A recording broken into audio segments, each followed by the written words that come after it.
Let's just all pretend we were perfectly comfortable and nothing happened. Nothing Happened. Nothing happened. Thanks for joining us, everybody. That's our show. Good night. Bye. Oh my God, he's really going. I like that we've just, I see, I'm too nervous now to stand up. Now I'm just left here. Oh God, with the internet. Hi everybody, welcome to the Wednesday Club. We've altered where the sets sit and now everything is, we're in the upside down now. Great. Here we go. This is kind of the up, now thank you, that's so great. That makes me Oh God. Oh, what is that doing? Yeah, you don't want to go into the pit, it's filled with Nothing. flips. Nothing. Just don't. That's okay. That look makes it worth everything. Were you holding that thing the whole time? Yeah, Thankfully the whole not. time. All right. My well, shirt hello. was. Hi, welcome everybody. We've had a very weird week because they have changed everything on us. We can't see. We can't see the crew. We can't even see It's Chief. weird. We can't see Chief. Chief. Is gone. Chief has been replaced by a void. But It Devin is like- right there. Monitoring the chat. Hi. Whose idea was it to build a void here? This is really disconcerting. Apparently, it's extremely helpful for sound. Oh. I like that you put that in quotes. Chief says, but I can see Apparently, you. apparently the tech geniuses say that it's important for sound. It's functional and exists for a reason. It's so off-brand A for us. reason. It's so off-brand for us. Doing things on purpose now. Actually being professionals. God, no, let us never do that. It has been. We're obviously doing our part to correct it. Thank you so much. I miss you. It's good to see. It's been a year since last week. It's been a I don't year. know if you Yeah, know what Tal's life is like right now. Yeah. Yeah, I heard that you turned me into a mushroom I did. man. I turned you into a mushroom, Liam- and I made you McCulkin like an. So we haven't even talked about that. I know. Oh God! Liam- Did you find? Were you amused? I'm so happy. Okay, I'm so glad. That makes me happy because Liam has sent me 2 pieces of fan art of him like being terrified by my mushroom form. by your mushroom form, which was great, and then Mm-hmm. I just like the We idea of refer like, here to the Critical Role one shot from last Yes. week. For those of you who don't know, That's a whole other episode. That's a whole Taliesin other. ran it's a whole other show, fairly really. apocalyptic geek and sundry simulation. I did. It was fun, and did a wonderful tour, and killed some people, didn't kill some others. I really like the idea of you like home aloneing really hard here, and like eventually like building traps and like living off the meat of the things you kill. Very and impressed by my fictional self. it's very very practical. Just all really there just to help Jody get her work done. Look, we need comics. In the apocalypse, someone's got to make Someone's gotta write comics. the I have not heard anything about my character's role except that it was a mushroom person and Liam stared at him. Yeah, you had mushrooms. It was pretty spectacular. Chiefs know they found my body. They did. Aww. What was his body also mushrooms? No, mushrooms were just the front office. You can watch it. It's on video on demand. This is all. Not when I have available. coffee in my mouth. Yeah, I had a little bit of fun. Oh, that was so And funny. I'm about a third of the way of writing tomorrow's episode, so I'll get that done tomorrow. Hashtag is it Thursday yet? Hashtag is it Thursday yet? But in the meantime, to round out our Gothtoberfest. Yeah. of Oh my God, that's October. beautiful. Thank you. I'm proud. I brought up. I thought it would be fun to talk about a very unique, very specifically strange little chunk of the comic book universe, which is SLG, Slave Labor Graphics, which is a fascinating publisher. They are a long-storied, strange little publisher that is kind of the genesis point of so much good material, and then themselves the focal point of some of the strangest stories in comic books, and are really fascinating. And I've created a couple very, very odd books. Like this is a book that if you were a goth kid in the 90s, you owned this. Let me show you the normal cover of this. Yeah, there we are, the wonderful, Yay! the Void Ball. Void ball. But I mean, like, Cover. yeah, the cover. There we camera go. came There we back go to you. back. No! No! We're trying to help. Trying. Go back to We me. There we are. promise. I'm so sorry. So yeah, this is the. These are the Johnny the Homicidal Maniac graphic novel collections that were available in Hot Topic, which we will get into in a second. There's That's- a number of things contained just in that statement to Yes. sustain this show. Yeah. Wow. God, this is a thick one. Okay. This is very exciting also because this is a corner of comics I didn't grow up with. Like, I knew a lot of goth kids. Like, Yeah. I'm finally filling in blanks. I'm sorry, Kate from 9th grade. I should have read this way earlier. I was very intimidated by you and how cool you were. Aww. She was actually one of my best friends, but Oh my it was God. introduced me to Smashing Pumpkins and probably wow. should have given me this, but probably knew that I couldn't handle it yet. I feel like that usually came with the CD, is you got a copy of Johnny the Homicidal Maniac. Yeah, it was a very different time. This is such an interesting picture to paint because you can't have a book like this anymore. It doesn't exist, and it's such a unique place and time. And the people who grew up with this books are with this book and with the books that surrounded it were very specific. One of the things I found out doing a little bit of research about slave labor graphics and the stories around it is that because of their direct market approach with Johnny the Homicidal Maniac, which is that this book was available in Hot Topic, which was there was a big boom in the 90s. That can't be overstated. How weird and cool That's that weird. is. And that meant that a lot of people who bought this book and were fans of Johnny the Homicidal Maniac never walked into a comic book store. There are a lot of people I know, this is the only comic book they ever read, where this is their entire introduction to comic books. Is as far as they knew, it was superheroes and this really angry goth kid who murdered people violently, and that's it.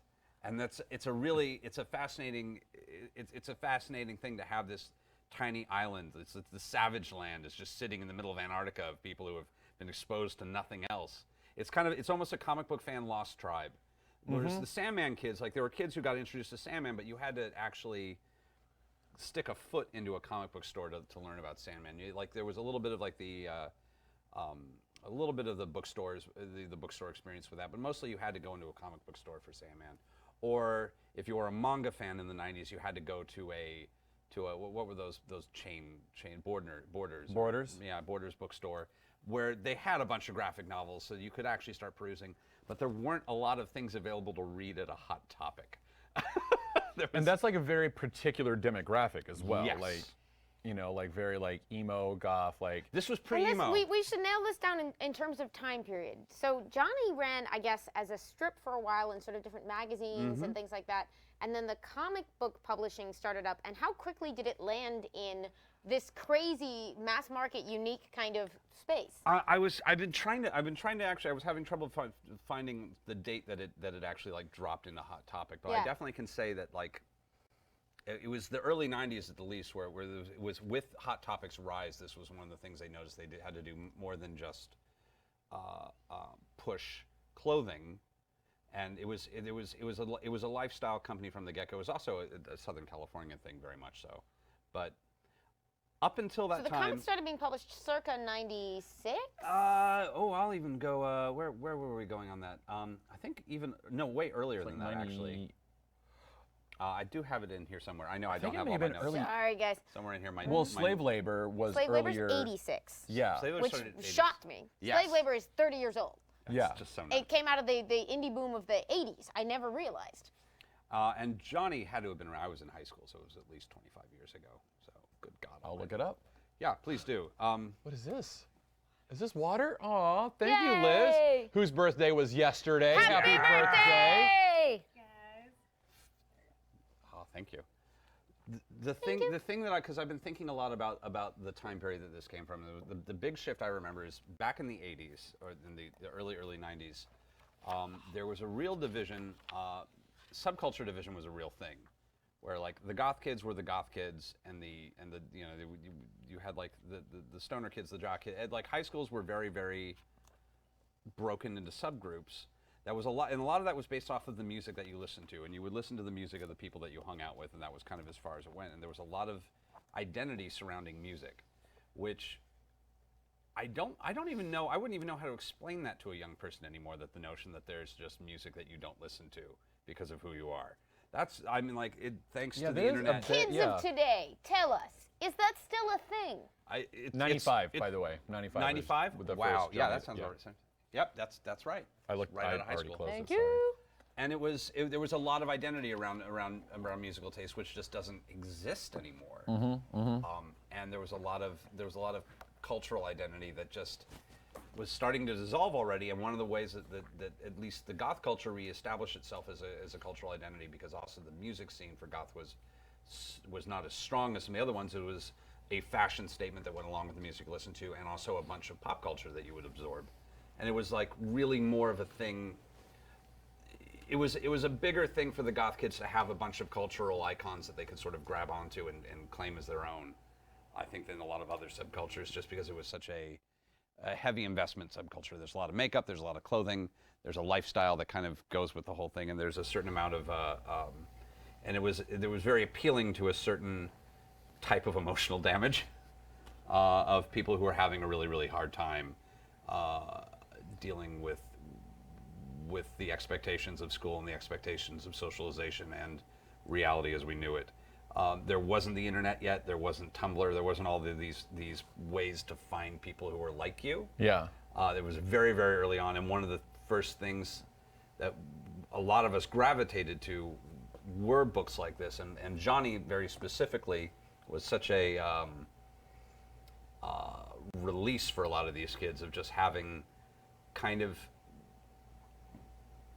this thing that was obviously created by somebody that you wanted to know and wanted to respect, that was just this big angry, it's an angry metal song as a comic book. The whole thing is a big violent angry self-important bloodbath by a frustrated artist or frustrated intelligent creative person who has just gone wrong somewhere, and the book is not self-aware enough to really know what it's about itself. Like the book itself is a big.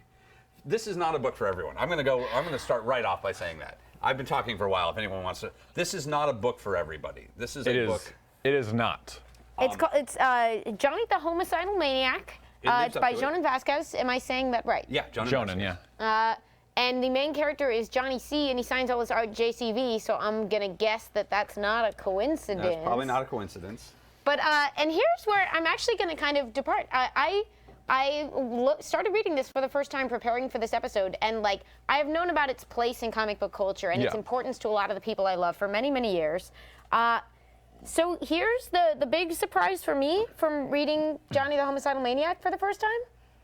I like this book. I kind of didn't expect it to like, and you know, I can see why like it probably was not going to change my life in the same way as a high schooler. Like you have to, like, this is a book you have to be really young. We were talking, it's like Catcher in the Rye. It's one of those books you have to read at 15 to really go. Here's the thing though. The thing that you're like, and you had sort of prepared us for this and for sort of the like factor over time, but like, I mean, first of all, violent page I turned it's I'm not sure where we're sitting with terms of service, but here's the thing: this cartooning, these panel layouts are actually really good and really interesting. This guy can land a joke like crazy, and the book is suffused with exactly the kind of self-awareness that I had sort of been prepared not to find. It's like there's an endless conversation to be had about sort of if you are making fun of a thing but also doing that thing. There are examples where I find that very unsatisfying because I find that the person has been insufficiently critical of the thing they're enacting. This book, for me, on today's reading, it is not insufficiently critical of the thing it's doing. No, it is not. It is filled to the brim with markers that indicate that Johnny is not the good guy and that this is not, like, I don't know. I was really sort of caught off guard by how much it deliberately punctures. Like, as soon as he starts to go on a rant, one of the other characters will be like, oh my God, stop your melodramatic whining. Like, that's throughout the text. Yes. So yeah, this may sound kind of backhanded, but like, no, I'm really enjoying it. Despite that though, like there is something like, yes, he's more or less kind of the bad guy of his own story, but there's also like, even in this first issue, it's Johnny the Suicidal Maniac. He has like a little one-off page, and like as someone who has fought with like suicidal depression, like I was just like, oh, I'm gonna read this, you know, and like it actually like kind of really spoke to me. But there's an immediate like, yes, he's homicidal, yes, he's a villain, but he's in pain. Like he's you don't definitely like with him. really in. He's hurting a lot. You identify know? with his pain and his anger. Yeah. You don't identify with him. All that being said, this book is not for me. Yeah, I knew it wouldn't be. I want, but here's the deal. Like here's the deal. And I said this to you before the show. Reggae is not my genre of music, but I recognize its importance. I recognize the skill and talent you have to do that and to do it well. It's not my thing, but like, fuck yeah, Bob Marley. All right, yeah, go all the way, dude. Go for it, dude. That's awesome. I feel the same way about this, where it's like, this isn't my cup of tea. But this is a hugely important book, and I get that. All that being said, I want to borrow this because I want to understand. This is now like not a thing of, I want to read this for fun. This is I need to study this because there's a lot more here that I'm seeing on the surface. Oh, and I'll say as an adult going back and reading this, I'm no longer, it's no longer doing what it did for me as a teenager, which is it made me feel much less alone. It was very, very good at making me feel, this was a book that did a really good job of making me feel through and anger at the way people treated each other and themselves and the world and the commoditization of human beings. It just made me feel like there was another person who was just as driven fucking mad by it and but was had such an articulation and such a beautiful way of expressing it that I really enjoyed.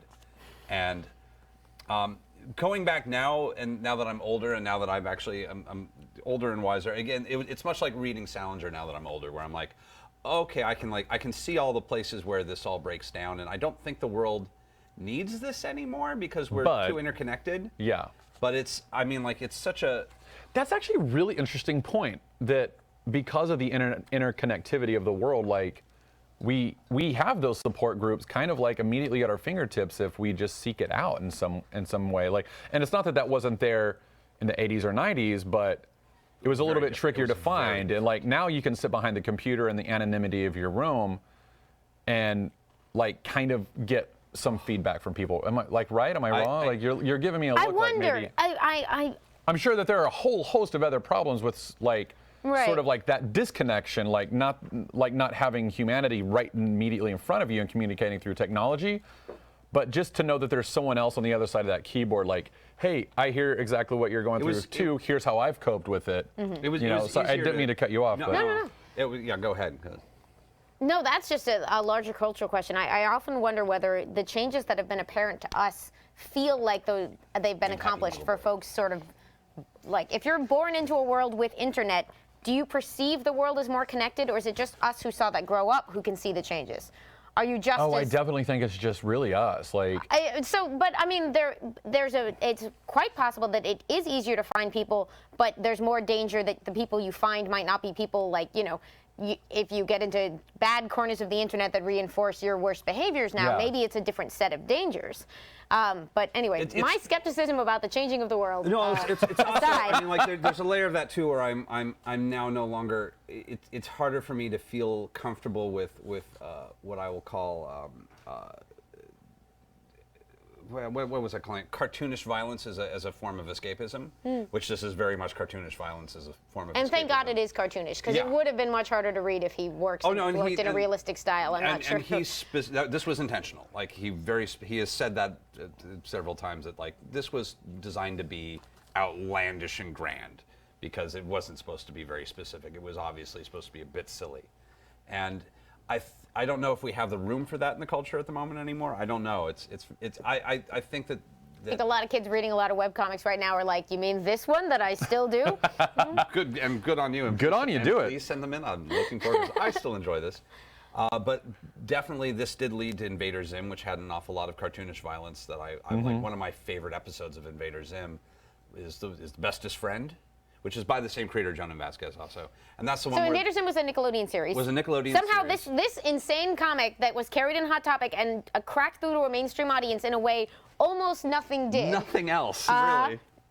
Got this guy, just timeline-wise, a pitch at Nickelodeon? Yeah, Are they connected, or is that like a coincidence? It's not a coincidence. I think there was a moment where they were looking for a bunch of stuff. I do remember, and I think this is probably connected, because Evan Dorkin was another creator who had his start at Slave Labor Graphics, and once offhandedly was telling a story about somebody from Cartoon Network or Nickelodeon, I want to say, who called because they wanted to talk about an animated version of Milk and Cheese.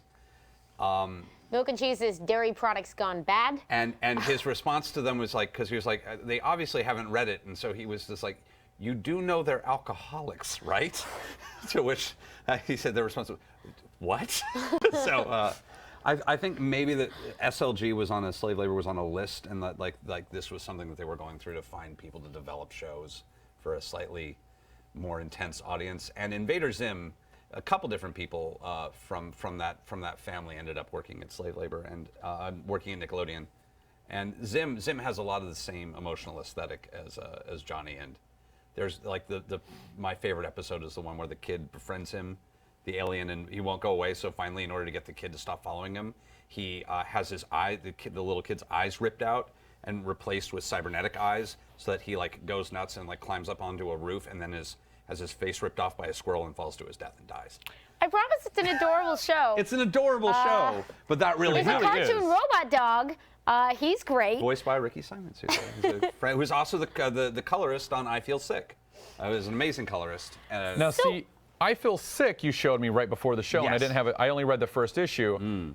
But that I get. That I actually really loved. Like, that I was like, this is genius. I want more of this. And you were like, it's only 2 issues. I was like, come on! I know, I love I Feel Sick. I Feel Sick I'm going to have a huge rant about in a second, because it breaks my heart how difficult it is to find this book. It's only 2 issues.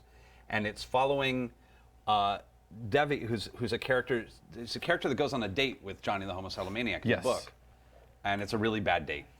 And she ends up, I believe, like the last panel we would have to check is a witty retort by Johnny replaced by bleeding and hemorrhaging here. Yes. Which I love, that she's the character who kind of gives him the most of the, you are not okay and you are not appropriate.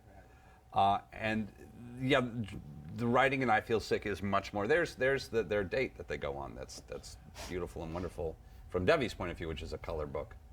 And she's a functional version of Johnny very much, and it's very much treated as, not to speak for Jonan, but it very much is the same story told by an older, wiser artist who's getting a better wrangling on his demons and finding a better outlet for a much healthier version who's not going of this character, whereas Johnny just is sort of kind of given in to his worst impulses.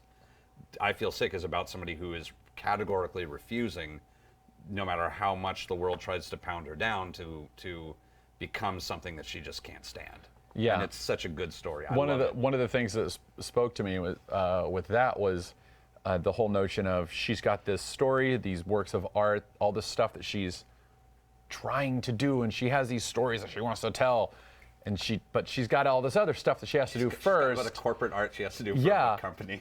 And like, I mean, not that like, I mean, that's like the metaphor breaks down a little bit in my particular case, because the art that I get to do for Geek and Sundry is stuff that I love. No, stuff that I enjoy. We are not, but I know plenty of people who are not in this position. That work also takes me away from being able to do, like, I've got like 3 comic books that I've already kind of plotted out, and I just need to work on them some more. I've got a couple screenplays and a TV pilot and 2 cartoons. Like, it's like I've got all these other things that I want to do, but when do I do that? You know? So like, I absolutely like, and that resound, like that response. I was like, oh, I really like this. I get I Feel Sick on a deep level. Yeah, you know, so. I loved I Feel Sick so much when I was young that I actually got a bunch of voiceover friends together, and we attempted to put a little radio version. I was going to do a little motion comic version to try and like show to Jonan and be like, let me work on your stuff because I love it. Aww. But that was just me being fanboyish and dumb, and it was fun. So digging into this history was super interesting to me, because sort of like, there's so much. How did this weird, like, because I had never done much of a deep dive into this company, which, as it turns out, has 30 years of amazing history and has launched the careers of literally tons of my favorite artists and cartoonists, started at SLG, and I just never put the pieces together. From those early days with Evan Dorkin and Milk and Cheese, who went on to do Eltingville Club and a bunch of other stuff. But then I guess I was reading, the company was founded by, the president's name is Dan Vado, I think. He's an interesting cat. From Northern California in the early in '86, and just kind of made a company to publish some of his friends' comic books. Like, it was literally just like, hey, let's do it. Like, I think it feels like it almost stumbled into happening. Like, there's something about it that's very, almost frighteningly organic. Made, I guess, a habit out of sort of finding really interesting voices. And then I loved the story I sent you guys of how, like, they had teamed up with a TV show for something, and they were like, a fish show. Yeah, they were like, nobody watched it except literally one guy, and that one guy was Jonan Vasquez. Who then like sent him a bunch of stuff, like just Xerox copies of like, this is what I do. I love that story. Like, I saw your email last night. I was like, what is it? Oh my God, this is the greatest story. And there was one story about him meeting Evan Dorkin and like signing him, and it's like I was in a room with him. I was like, I don't want to hit this guy, so then I hired him. And it was like I saw more of that story. It was because they were tabling near each other at San Diego, and Evan Dorkin had like according to this account, like he had like a noise machine he was using every time he sold something. yeah, like and a little wind-up monkey with cymbals, like me, And they were like, I'm either going to murder him or work with him. And then by the end of the weekend, it was work. And Evan's an amazing talent. I wouldn't even. Yeah, he and his wife have done so much. So amazing work. we've got some questions. And this is actually coming from Alpha. excellent. Aromia Fleiss says, where can we find digital copies of Johnny the Homicidal Maniac and Squee? Also, thank you for this, and I love you all. I feel so bad to say love this. you. Is like it is almost impossible to find digital copies of Johnny the Homicidal Maniac. Now, okay, is Johnny not available digitally by now? Not that I can Because I thought find. that's the one thing that stays in print pretty consistently for order. It is. It's always for order, but I was racking looking for it digitally, and I it should was have checked it. failing and failing and failing. Because one other thing I discovered looking this company up is that SLG was actually super early on digital comics. Like, which is so weird. Way ahead of their time. Like 2006. And not just digital comics, but they were selling them as PDFs, as EPUBs, like they were doing DRM free. Yeah, completely DRM free digital versions of all their books, which is a fascinating and like way early. Way early, and I tried to find some. Again, I've been putting this all together, just finding little quotes all over the internet, and it seems like he did this just out of just a lack of desire of fighting piracy. I was just like, well, can't They beat saw them, the writing join on the them. wall and said, yeah. And just sort of said, here's PDFs because that's what everyone seems to want to download, and it was not a tech savvy move. It was just a audience consciousness move, because if slave labor has proven anything, SLG, is that they are not tech savvy. This is not a tech savvy company. But they clearly were looking ahead in that way. That full disclosure, Jody, who's the best, as you all know, introduced. Yeah, Yep. our own Jody Hauser. Our very own Jody Hauser. Internet's My famous Jody apocalypse Hauser. buddy, Jody yeah. Hauser. She was kind enough to connect us to Jennifer de Guzman, who for about a decade worked at SLG and was its editor-in-chief for a big chunk of that time. So So cool. I was sort of plying her with questions over email, and she was saying like that digital push really came from Dan, like seeing what was coming. Although it's hard to, I think being a small outfit, it's probably difficult, and this is not coming from her, but from me speculating, it's probably very difficult to sort of act on things at scale. Sure. I mean, like, I'm amazed at what we managed. Like, if people knew the amount of stuff we want to do here that we can't just because of sheer lack of manpower, it is, lack of manpower is definitely a thing. And I've been thinking a lot about how often the slave labor booth at Comic-Con has been kind of an interesting mainstay for me as well. I don't know how much interaction you ever had with people over there. I never did, because I was again somehow oblivious. They were like a staple presence at Comic-Con for years. They literally invented Alternative Press Expo, and I somehow managed to like not pick up all these pieces. It was this wonderful little island, and they were always they had always had a lot of the creators there. They always had table space for people coming in, God, I got my Gargoyle. They did a series of Disney books, which we'll get into at one point. But they had Greg Weisman, the creator of Gargoyles, who was working on a Gargoyles book for them. I was signing there a few years ago, and they just had like their big hitters like Roman Dirge and John and Which we haven't even told them, by the way. Oh man, What's that? Lenore, Roman Dirge. Lenore. Oh, yeah. So if Johnny's too much for you, and I'm sorry, some of these books are very hard to find, and I do apologize for that. But if we find links for some of them, they've got some stuff on Comixology, but like a lot of what would be considered to be the mainstays are not there. And Lenore is kind of the cute, sweet version of Johnny the Homicidal Maniac, where she is a sweet little dead girl. It's more Edward Gorey. Very Edward Gorey. It's got an Edward Gorey vibe, except Edward Gorey meets Peanuts. It's kind of my it's kind of my vibe. There's an amazing, one of my favorite Lenore comics, and I wish I put it in the feed, is Lenore running around in her little pink tutu. She's wearing a pink tutu. She's got a princess wand, and she's just running around, and she's like hitting things with the princess wand, and she's doing little twirls in her tutu. And then somebody just comes over and says, it's not right now, and then we cut back, and it's just this. They're lowering the coffin in for a funeral. She's just sitting in her princess outfit, just trying really hard not to just whee and run around. God. Like, oh, that is my heart.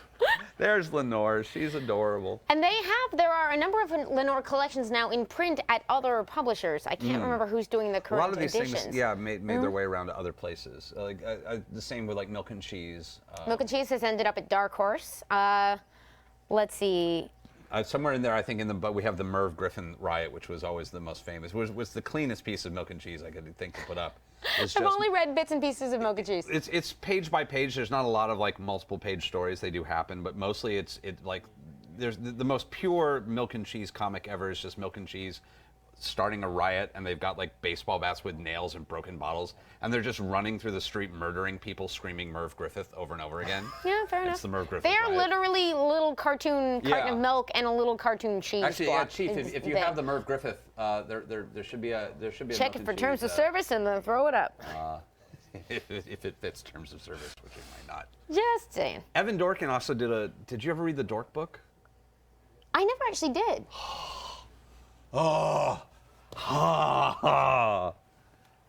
Evan Dorkin, this was another slave labor book, it was one of those things where like an issue would come out every 2 years and be like, there's a new issue of Dork, my God. And it was just it was like whatever little cartoon Evan and his wife had decided to put together. Of like they had like Fisher Price Theater, which are like little sad stories with Fisher Price characters, or there was one that was like a little 3-panel. There's Murder Family. Oh my Dork, God. which was there was one that's called Post Nuclear Theater, and it was just 4 black panels, and it was like, hey, why do you have a banana in your ear? Excuse me, why do you have a banana in the ear? And the third one's like, oh, I'm so sorry, I couldn't hear you. I have a banana-shaped tumor growing out of my ear. You know, like. Well, post-nuclear vaudeville. Jeez. Yeah, and then they would have like How to Get Sued, which were these just little panels of like classic characters doing like really inappropriate things, like a drunk Hulk going Hulk smashed, and Nice. and like there's like Batman just like going, oh, I want to have sex with Catwoman so bad. It was just like whatever, like How to Get Sued Part 6. You know, just Oh my really God. terrible. And that's called Dork? Dork. Can you find those anywhere? Maybe. I was really Here's like Cartoonist in Hell, and this is like was an issue of a 4-panel of just cartoonist working, heart attack, dies, and now he's in hell. Doing the same And nothing thing, has changed. except for the flames outside. So that level of humor is very much 30 pages of that is basically funny. what you get with Dork, which is an amazing book. I love so much. And then Evan Dorkin went on to co-create with Jill Thompson Beasts of Burden, Beasts of Burden, which is an amazing book, which which is over you at Dark can Horse now, I find. think, but may have started out elsewhere. And he also he did a lot of television writing. He worked on Space Ghost to Coast. Which I didn't Wait, know till really? Taliesin told me just before the show. Isn't that amazing? Yes. Oh my God. I know, Evan Dorkin. Evan Dorkin's and yeah. I love that show. They're like they're and I love you, baby. They worked on some Batman the Animated Series, if I recall, and they also worked on they've got some amazing comic books. They wrote the Eltingville science fiction fantasy and The only issues of which I've read are the like finale issues that Dark Horse recently published, which were like so good but so heartbreaking because they were like they captured a negative side of fandom with such perfect crystal clarity that I was like, I'm enjoying this, but I'm really sad. It is the story of the 4 worst nerds on Earth. Like that is based. The Eltingville science fiction fantasy and comic book club, I think, is the full. It's the adventures of the 4 worst nerds on Earth. Of just even like the worst of other nerds are like, you are the worst people. And they hate each other. And they hate. like, They hate everybody and they hate They've each been other. stuck together their whole lives. Like Well, it's, and they're the last people on Earth too? No, Or they're- just the no, last this is nerds just on Earth? they're just ordinary. Like the ones that I read were sort of them as grown-ups meeting again at a Comic-Con to see like where their lives took them and like not good places. All awful people. And One of them kind of sort of became got his- okay, and the others like turn on him for it. there's an Eisner-winning issue, which is Bring Me the Head of Boba Fett, which is them having a trivia off in a comic book store. 2 of them having a trivia off for the right to pay for a ridiculously expensive Star Wars action figure, and like just the vicious battle of trivia going between them as they're like trying to like score up on the other one for the right to like pay $300. Like literally the comic book owner there is like, it like, I think at one point like has a $60 tag. He's like, that's a $250 figure. Yeah. Like he's like actually jacking it up just to like take more money from these kids. But really, that is very much an apt description of Comic-Con. Oh. It's, I'm going to stand in line for 7 hours and beat all you other fools so I can have the right to buy $1,000 toy. I would It's mock like, you, oh. except I've done that. I mean, we've all done it. We've all done it. We've all done it. I'm not making fun of it like from a distance. We've all done it. There's an issue where one of them is actually at the supermarket ripping open packages of Wonder Bread to get a limited edition Star Wars Pog, I want to say, or something. And he keeps not getting the final Pog for his. So he's just ripping them open and just like leaving bread everywhere. Just yelling at anybody at the store who tries to stop him from just shredding these bags. It's so good. If you're in the mood for that kind of thing. Well, the chat is loving your enthusiasm. Oh, God. For this This is so subject. much fun. This is a lot of fun. No, we've all done it. And by the way, like, we've all done it. the more I've read of this and the more I hear from you, the more you start to make that much more sense Oh to yeah, me. no, like anytime, every And I mean that as a compliment, because this is all like very This is your fun, Taliesin literate. Rosetta Stone? Yes. Yeah. That's the best way to put it ever. I'm just going to point Yes. out that these books, these are Liz's books from her personal. This is Now see, that's the opposite for me. no, that see, this confuses makes me with perfect- Liz. This makes perfect sense for me for Liz. Like That confuses me Liz with Liz. is off 'cause- screen wearing a Nightmare Before Christmas shirt. You I know, that, right? I know. Okay. I'm kidding. But I just thought I would take the opposite opinion because it was funny. No, fair enough. I love and like the Squee books, which was another one with like a little kid who was like plagued by nightmares, and it just on the cover says "Buy me or I'll die." What's that? But like I've heard you money. say things. I've heard you have like Oh, yeah. fun little outbursts and say like the most like just random non sequitur things, and I'll be like, "The fuck is he?" Now I'm reading this. I'm like, "Oh, yeah." Happy Noodle Boy is Yeah. my patron saint. Oh Jesus! No, These now hands, I know. Now they what I won't want. come off my wrists. Now I know what I want to get you for get Christmas. these hands off my wrists! I love Happy Noodle Boy. Now what I I know what love I is- want to get you for Christmas. I want to get you like a Saint. Saint Happy Noodle Boy. A Saint Happy Noodle Boy. Oh my Well, God. and that so much of his dialogue is just word salad, It's and then like. complete world salad. But what's so interesting about reading through the issues is that every few pages you run into Bob.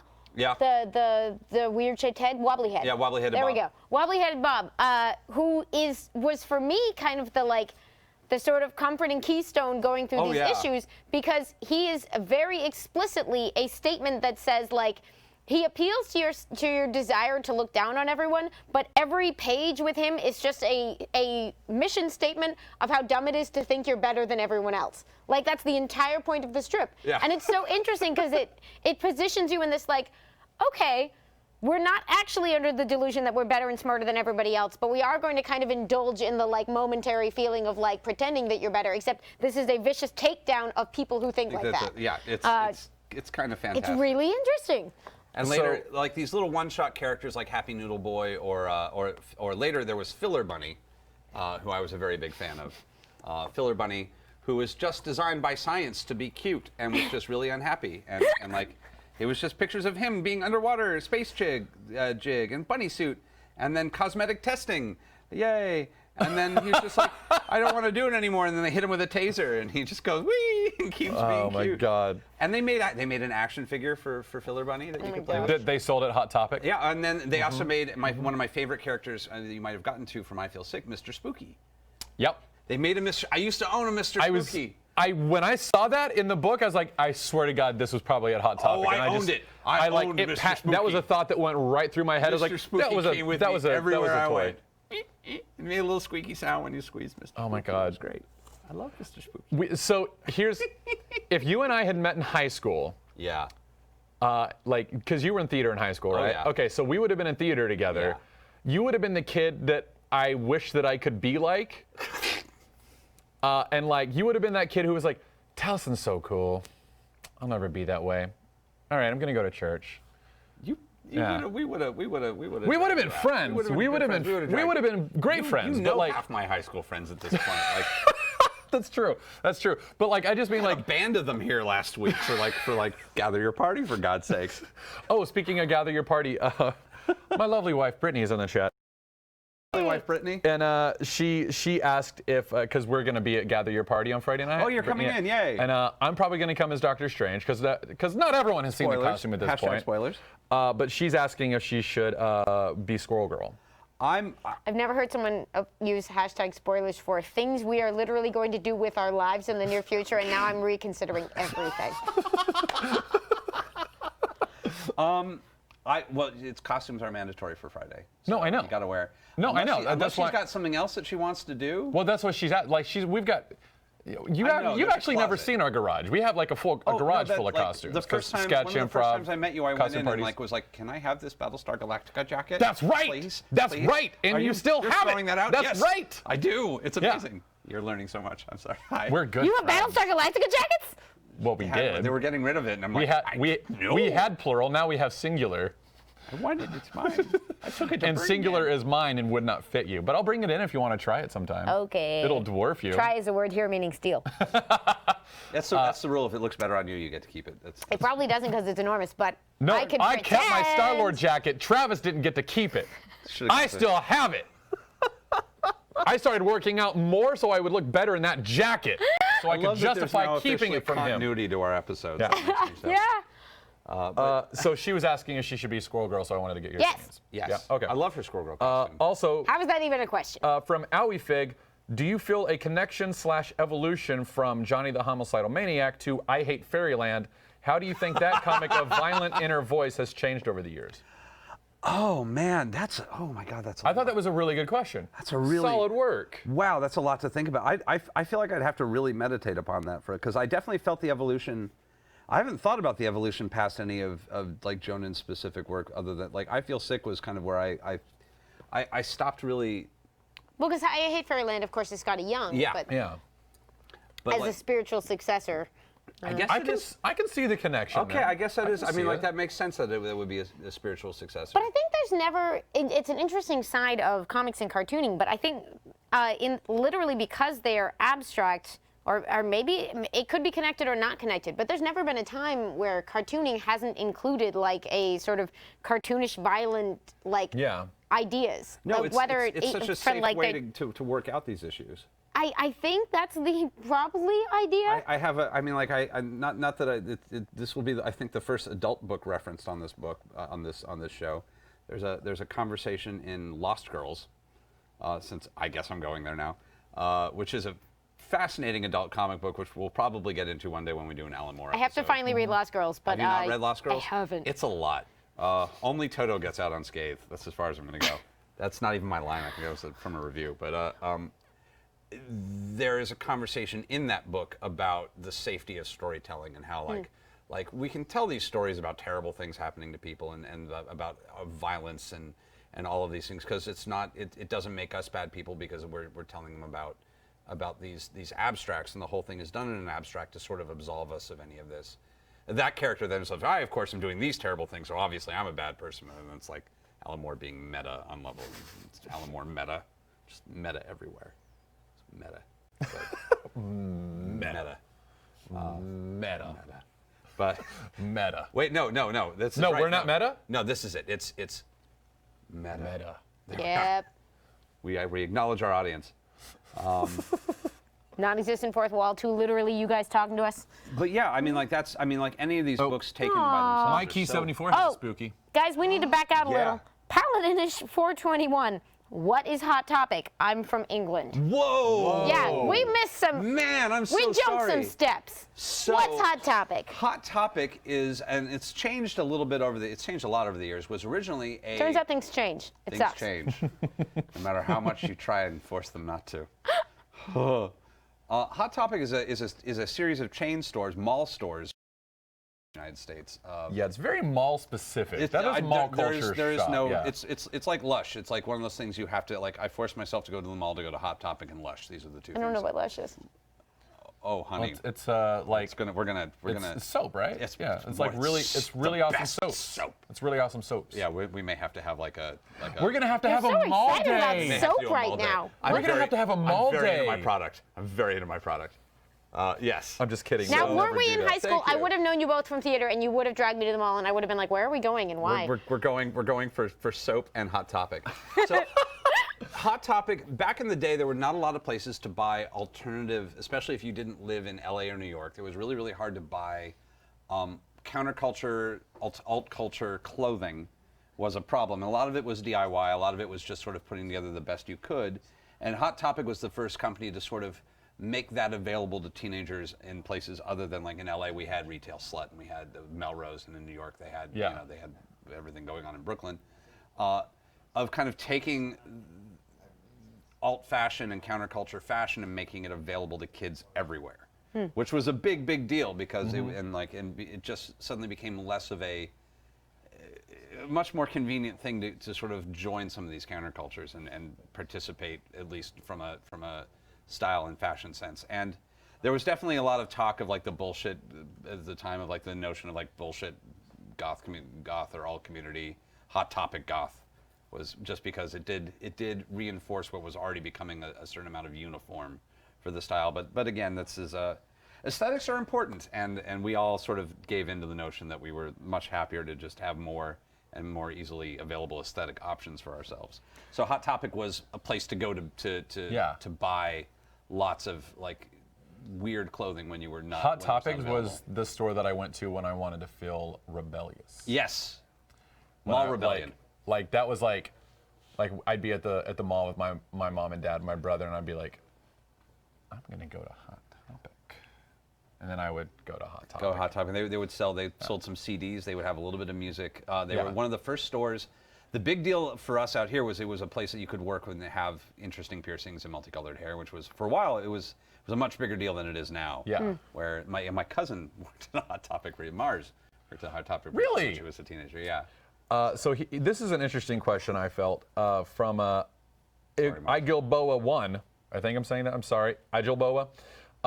Question: has creating softer, happier content in the face of the gritty, dark fiction that is more prevalent in the mainstream media today sort of become the new counterculture fiction these days?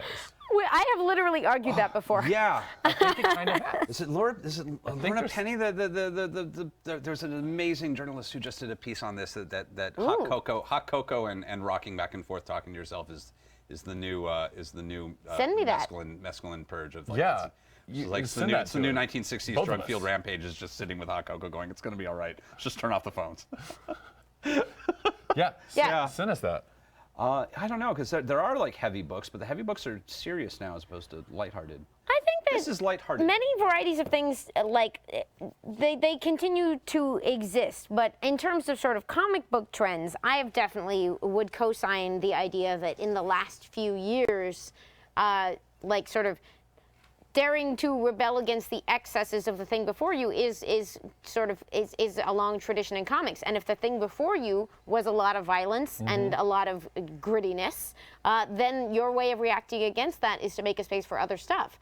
And I think it's fair to say also that even SLG, which we've been talking about mostly in the context of a few selected works, like they published a ton of different kinds of voices. They were an early home for Sure. Gene Yang and Faith Hicks and other like Bloom Cookie? which opened the door to like very different modes of storytelling and sort of personal narratives and like, you know, Faith Hicks is not filler bunny. Like No. she does a bunch of really interesting stuff, but it's telling stories in a totally different vein. And while these books can be shocking, it's not shock violence. Like there's a certain weird sweetness and cartoonishness to the violence. It's not. Yeah. Well, it is very much like I Hate Fairyland. Like I think that was a very appropriate. That was a very astute like observation. astute question, because Johnny the Homicidal Maniac, from what I saw of it at least, is very much in line with I Hate Fairyland. And I the feel. fans that you would find back then were empathetic people. Like the people I knew who I met through these books were heavy on the empathy. They weren't actual murderers, is what you're saying. No, they just wanted. They just were people who were so frustrated with the world around them that this was their sweet release. It was like, God, it would be great to just. Some days I just want to murder everybody. Yeah. This was a catharsis. It's very cathartic. Yeah, it was a very cathartic book of I've had one too many interactions with a customer today. And of course, our cultural relation to violence has changed over time. Dramatically. These books were being written in the mid to late 90s. Yeah. A lot of a lot of things seemed merely theoretical to us at the time that we have a different relationship to now, world. which is part of maybe why, rather than like a person killing people on the street, we've got I Hate Fairyland, which is literally in a different universe where Yeah. you're dealing with cartoon characters. Which, Like you're very much allowed to kill those things on a regular basis. right, there's Yeah. you can't like go out and copycat I Hate Fairyland. Yeah, and Yeah. like half the Happy Noodle Boys single pages end with somebody on the street just shooting him just because like, look, Dad, he's funny, bang, and like that. By the way, in the course of today, we will of course be doing our 5-minute topics. Now that we've got, hopefully not an analysis of our cultural relationship with violence, but you know, what else are we other here for? topics that we'll enjoy talking about 5-minute for 5 topic. minutes. What people do you want to kill? Huh? We're on the internet. yeah, Let's just put Let's not this say that genie one. back in this bottle. By the way, while we're on the subject, we should also mention today is Teenage Mutant Ninja Turtle Day. Oh, Yay! yeah. Not on the subject of violence. T-U-R-T-L-E. We're just hopping around. Power. T-U-R-T-L. Remember this? No? Okay. I'm fascinated now. Heroes in a half shell. Turtle Power. Power. Yeah. Thank you. Geek and Sundry is running on their Twitter. We're celebrating TMNT Day with a giveaway from the gang at IDW Games. Yay! All you got to do is retweet and follow to win it. Teenage Mutant Ninja Turtle Shadows of the Past prize pack. But it ends on the 26th, which is tomorrow. So Get on it. jump on it if you want that.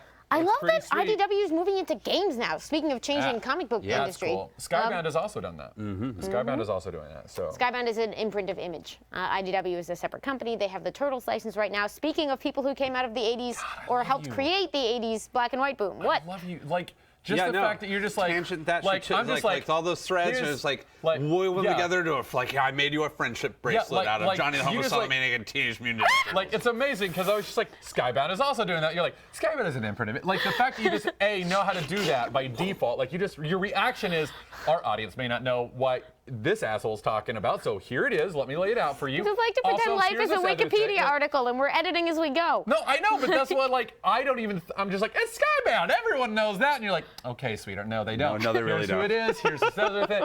Like, and it's just like when you do that, I'm just like, oh my god. Yeah, guys, God. I love you so much. Thank you. So I'm curious because eventually they stopped carrying comics in Hot Topic. They rebranded. Things changed. There was a point. There's a wonderful from Jennifer de Guzman's site. She did an interview with Jonan An in amazing 2015, interview. like a fantastic, a 20-year retrospective. All that time that I was trying to figure out when they started, I could have done the math back from 2015, but whatever. Okay, whatever. Oh gosh, why did I bring up the interview? I was going to talk about the changes over time and the rebranding and the Hot moving Topic. away. I no longer remember how it connected to the specific interview. Well, I love the interview. I mean, like, I was a big fan of that interview. I read it through. It was phenomenal, just because it was lovely to see him crystallize so many of the thoughts about that book and what it was and what it represented, and especially its relationship to I Feel Sick, which is of all the stuff that he's done. Those 2 issues of I Feel Sick are so important to me, and really. I'm just going to say, because in the course of that interview, she says that Dan at that time estimated that more than 200,000 copies of the graphic novel had been sold. Whoa. It's a fantastic interview in every way, but it also contains that little Nugget of insanity. Despite the fact that the experiment ended, Hot Topic stopped carrying them. It was like a stunningly successful example of the fact that people love comics, and if you put comics in front of them, They'll read them. they will read them. And I mean, a lot of people only ever read Johnny, but there have to be a lot. I feel like I've met a lot of other people that it started the bug for, of like what. Continue. Yeah, well, no, like a couple of the fans I've talked to. I talked to Erica a little bit, Erica Ishian, because she's a fan of Johnny, but she found it through Zim. Aww. And so Makes sense for her, yeah. if you found it, anywhere other than Hot Topic, and I'm sure some people did find it, and it did crawl around and see what else was there, because there was the Dorkins, there was the black and white Teenage Mutant Ninja Turtle books, there was that amazing black and white boom that was just so rich back then. But coming to this through Zim, I think, was a little easier, also just because at that point we understood the idea of multimedia creators, and that you could kind of leapfrog through genres and then find people who were associated with these things. But you were talking about him reflecting on the works in the interview. Yeah, well, I mean, like he confirmed it. I don't want to say theories, but like things that the thing that I enjoyed about I Feel Sick, which is I feel like it's his most adult piece, and not just because it's short. It's extremely clean. It's like I love his frenetic work. I find like the black and art white is beautiful. ink is just so threatening and terrifying. Like it really, like you feel the world really compressing in every issue of Johnny. That it really, and then Squee similarly. Like Squee is another book that he wrote, that he, in a similar style, except that it was a small child who was slowly being tormented by the outside world, which just made the universe that these characters take place in even more terrifying, because it just took its hero, took away any of his ability to defend himself, and made him 1/3 the size, which is just awful. And I Feel Sick had, first of all, it had this amazing color work by Ricky, who's an old friend of mine, and I feel like he has had a much bigger impact on how we color comic books than anybody. I have a long rant about how there are books of his that were so ahead of his time. He has a book called It's a good thing we don't have a comic book show where you should do the I'm going to rant. drag him on to, because they're doing a reprint of one of their books, and I'm waiting for it to Okay, hit, okay. bring it in. Rankle checking this. That's a whole nother episode. That's a whole nother episode where we'll get into Ricky. But I was a little older when I found it, and it was such an astute observation about the things that were, as a starving artist in LA, like it really encapsulated a lot of that energy of being like, I've got this thing that I need to express, and I'm working really hard to do it, but also feeding this machine that is kind of killing me in this really odd way, and sometimes literally. And there were absolutely times where the I Feel Sick book was a real comfort in getting through the, like, I cannot believe I just agreed to do this job that I hate for $700 for, like, and it's going to be like 9 weeks of my life, and I'm going to be poorer when I end it than I was when I started. There's nothing I like about it. What have I done? Oh God. And it was such a great way of taking everything that is in this book and just compressing it and making it a little sharper and a little. There's certainly you see, like, and I don't mean that as an insult. No, Johnny's anti-maturity. But like there is like a sort of growth. I just noticed your socks. I like those. Thank you. My little purple spots. I like them. They're matching for once too. I'm going to pull another quote in actually from from Dan Vado, from the president, that I saw, where he talked about sort of his philosophy as a publisher, and that he published a lot of folks who he said like weren't sort of fully formed yet, and because it was like this offhand comment in like in an article with the Beat or something like that. But he sort of said, if you wait for them to be fully formed, they're going to go form themselves somewhere else. That was a great quote. And it was like, that's actually a fantastic philosophy. As a publisher, he went out and looked for something that he responded to. And he was like, you might not be done yet becoming the artist you're going to be, but that's where I come in. I can help with that part of the process. It's interesting that you say that, because I have a friend named Brian Bradley, who's a show writer and showrunner, and I've spoken to him before about like, I wish I could get into TV, but I'm never gonna do it. Like, I don't know what I'm doing. I have no idea what to write. And he goes, just keep writing, keep sending stuff in. You're never gonna get a show's format correct, because that's the showrunner's job. So if I were to ever have you on staff, my job would be to go through your scripts and say, oh, this is how you fix it. And that is then how you as a writer, as a TV writer, mature, is through my guidance or another showrunner's guidance.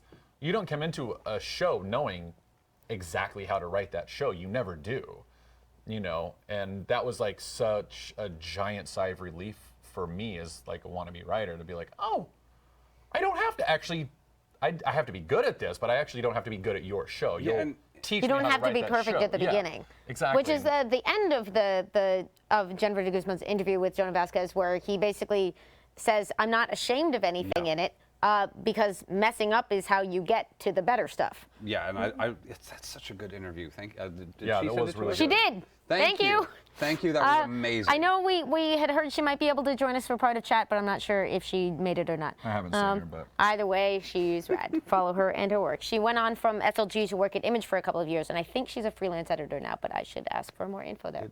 We'll dig that up, because God. it is, I mean, like, such an amazing, God only knows.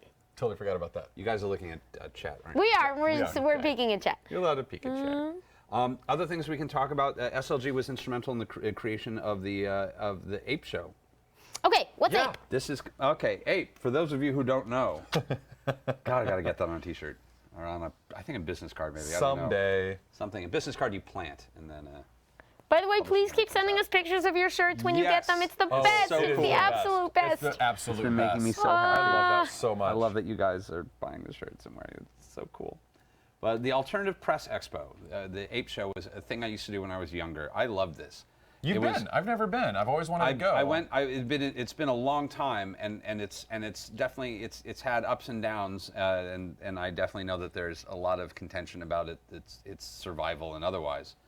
But it was the Alternative Press Expo back when I was going, at the very least, was this warehouse in San Francisco where once a year they would fill it with really low-key publishers, people who were just doing their own books. Slave labor was there. The SLG had a booth, and they were by far they were the biggest deal there. They would have this big thing. There it is. Because, of course, the convention was actually founded by the president of SLG in 1994. In 1994. Very So, well done. yeah, 8 years into running and then he handed it off to the Comic-Con people. He for various reasons. I think part of it was it was just giving him a migraine, and he was doing they have better resources for this and stuff. And yeah, he's very when he's unhappy with something. I noticed. I've been reading a lot of interviews, and it was an amazing collection of books that you would not find anywhere else. Of just super small runs. Somebody literally sat there and stapled this stuff together with their family, kind of stuff. And I would go my deal, and this is what we did at Comic-Con this year. Is I would go. I had this big bag that I would go with. I had $2 bills, and I would just spend $100 worth of $2 bills. And I would come back with just stacks of just crazy shit.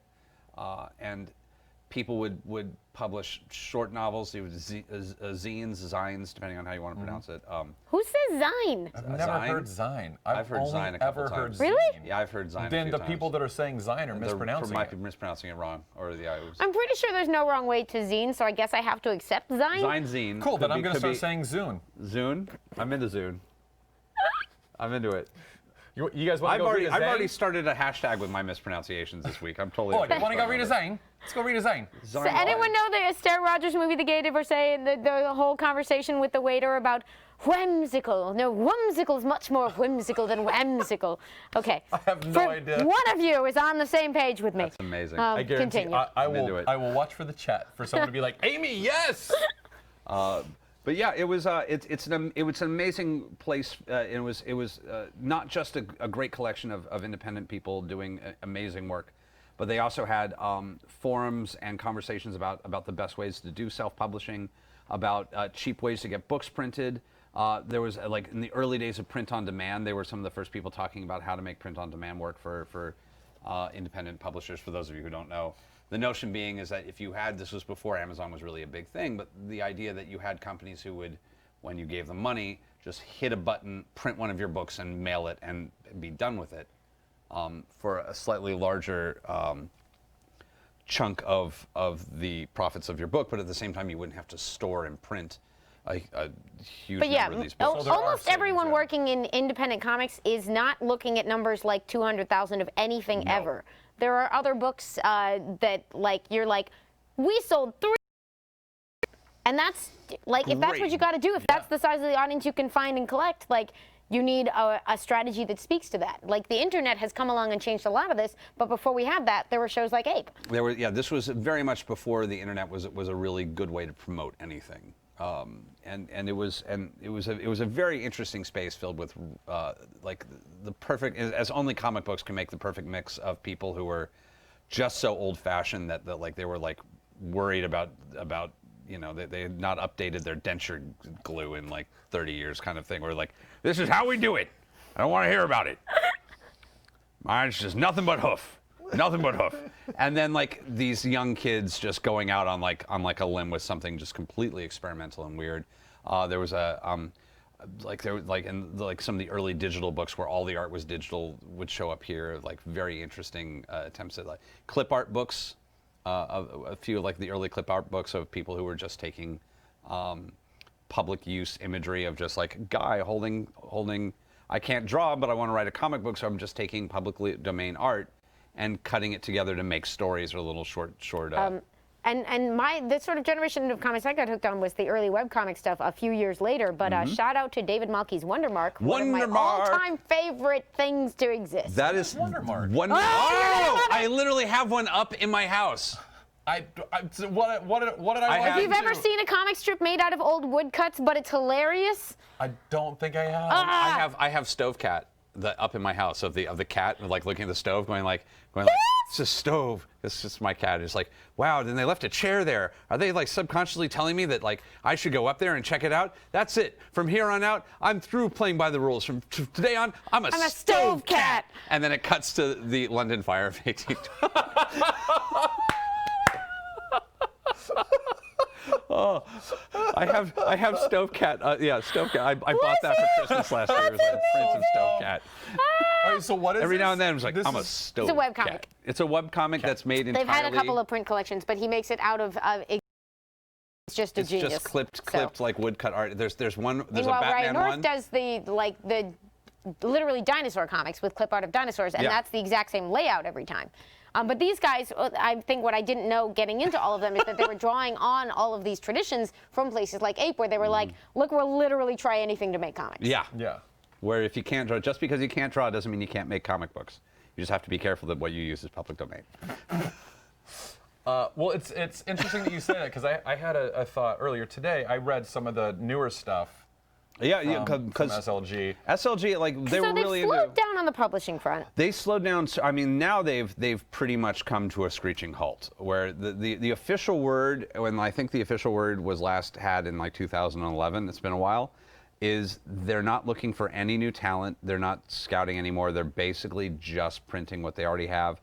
If some of their art, if somebody that they have already worked with wanted to do something, they consider it. But they're like, it's more of a holding company now than a publisher, and they don't have a huge online. Even though they were one of the first on the scene, it's very hard to find a lot of their work online. They're findable on Comixology through SLG, not Slave Labor. I think they officially changed the name at some point because they were like, SLG. ooh, the name. Yeah, it was a little like so much of what they did, just a little bit awkward. But a lot of their big hits are not available on Comixology, a lot of the big books. I think probably because some of those rights are owned by the creators, and I also think that some of those books have gone to like, did Dark Horse pick up Milk and Cheese? I want to say. Yes.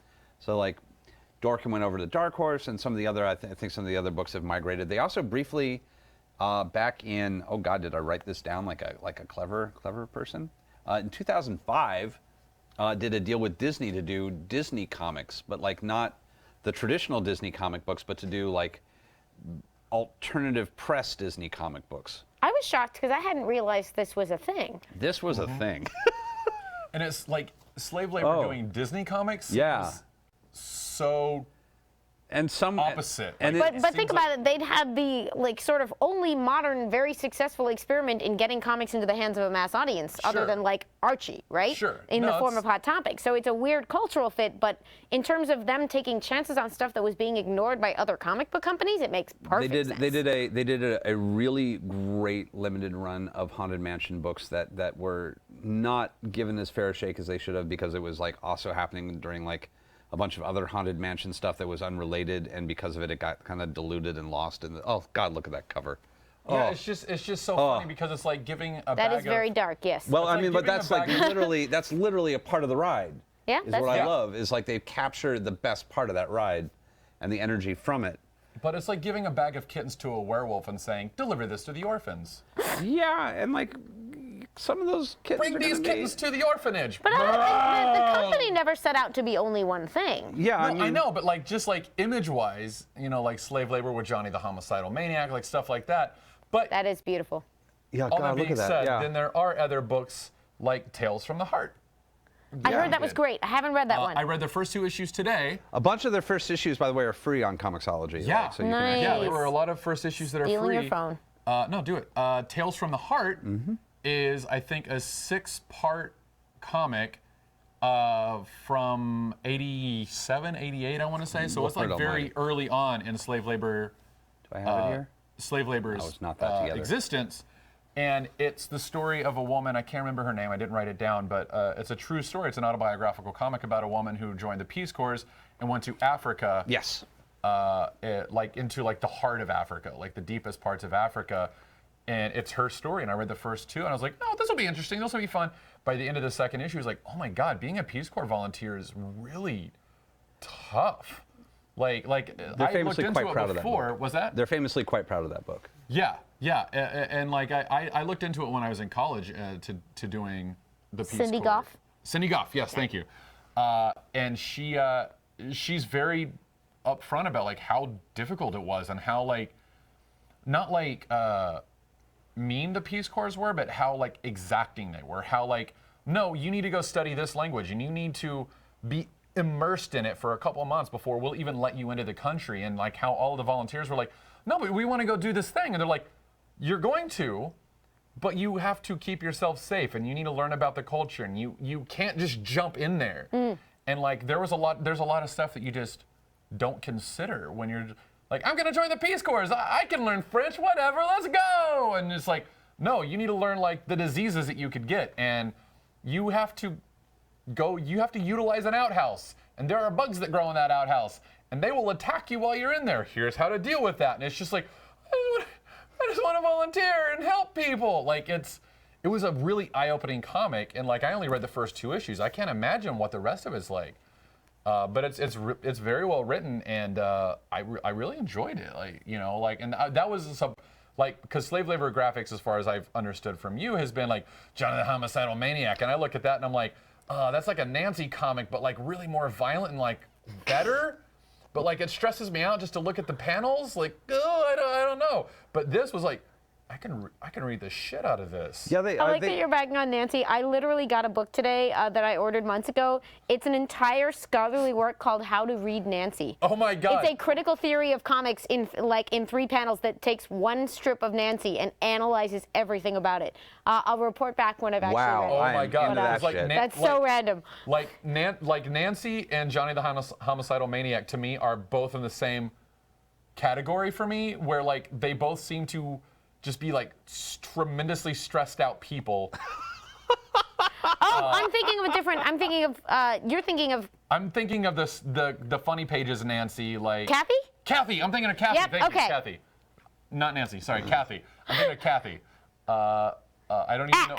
Ack. Yeah, Kathy. Lord. That comic drives me nuts. Oh Lord. God bless Kathy. Speak up for that viewpoint. I can't but just the panel, like, it'll be like, I'm having a hard time at work. And then like, it'll be like a tiny little comic and then like a giant word bubble. It's like, I hate this and I hate that. And I was just like, this stresses me out to read it. It's a very stressful. And what you said about the art style and his panel borders are all designed to increase the stress of it. Yeah, they're not very big open vistas. No, there's not a lot that makes you feel good or say. And like I will say, like, and then you get into I Feel Sick, which has a lot of that too. But then these open vistas occasionally of just there's air in there occasionally where you're given a moment to breathe. That's the thing that I responded to was, it's got the same like sort of like weariness of the world, the same stress of the world. A little bit of Brazil, but a little bit of like Joe versus Volcano. God, I love that movie. That movie, like, I Feel Sick is very much in line of like. That, do you know the movie Joe versus a Volcano? Oh, we're gonna have to have a screening. Yay! Josie and the Pussycats, Joe versus the Volcano. There's a third one, right? There's probably a third one. We'll have to think about it. There's a third one we need to. Other than Chat, Brazil. help us. What's the third movie that we all need to watch? Yeah. That we've talked about on our show. It's just him Do we picking have up his topics shoe. coming in? Do we have a? I don't know. Let me look. I'm losing my soul. I don't know that we have a winning topic, but we do have keep topics. sending them. Keep sending them. So one of the books that I fell in love with from slave labor graphics is a book called Penny Dreadful. Yes. Have you read that one? Yeah, it's been Bloody a while, Dreadful? but yeah. It's Bloody Dreadful. Sorry, Bloody Bloody Dreadful. Dreadful, I'm sorry, saying but yeah. every name It's wrong throwing me. tonight. I'm with you though, because I keep knowing what Kathy, you're talking Nancy, about. whatever. It's Bloody Dreadful. It's from 2012 by Justin Sane, is the author's name. Justin Sane. Cute. Either your parents were mean Or clever pseudonym. well done. I see what you've done there, Samuel Clemens. But Bloody Dreadful is very much like a 1950s EC comic. But what's really fun about it, let me show you. Have you read them? No. So here's what's cool about it. It's all told in silhouette. The entire comic is silhouetted, Interesting. which I think is really, really cool. But it's every 2 issues is one complete story told from the perspective of a gravedigger who digs up the grave, then opens the casket and reaches in and grabs a thing from them and knows their story and how they died. Cool. So he's like, oh, here's how they died. And then it fades to their story. And it's always like this weird, phantasmagorical kind of like, ooh, isn't that creepy? Like there's a story about like a dude who's really good at, he's a very famous actor in London and everyone's always impressed by his mask work. How does he get such realistic looking masks? Do I want to know?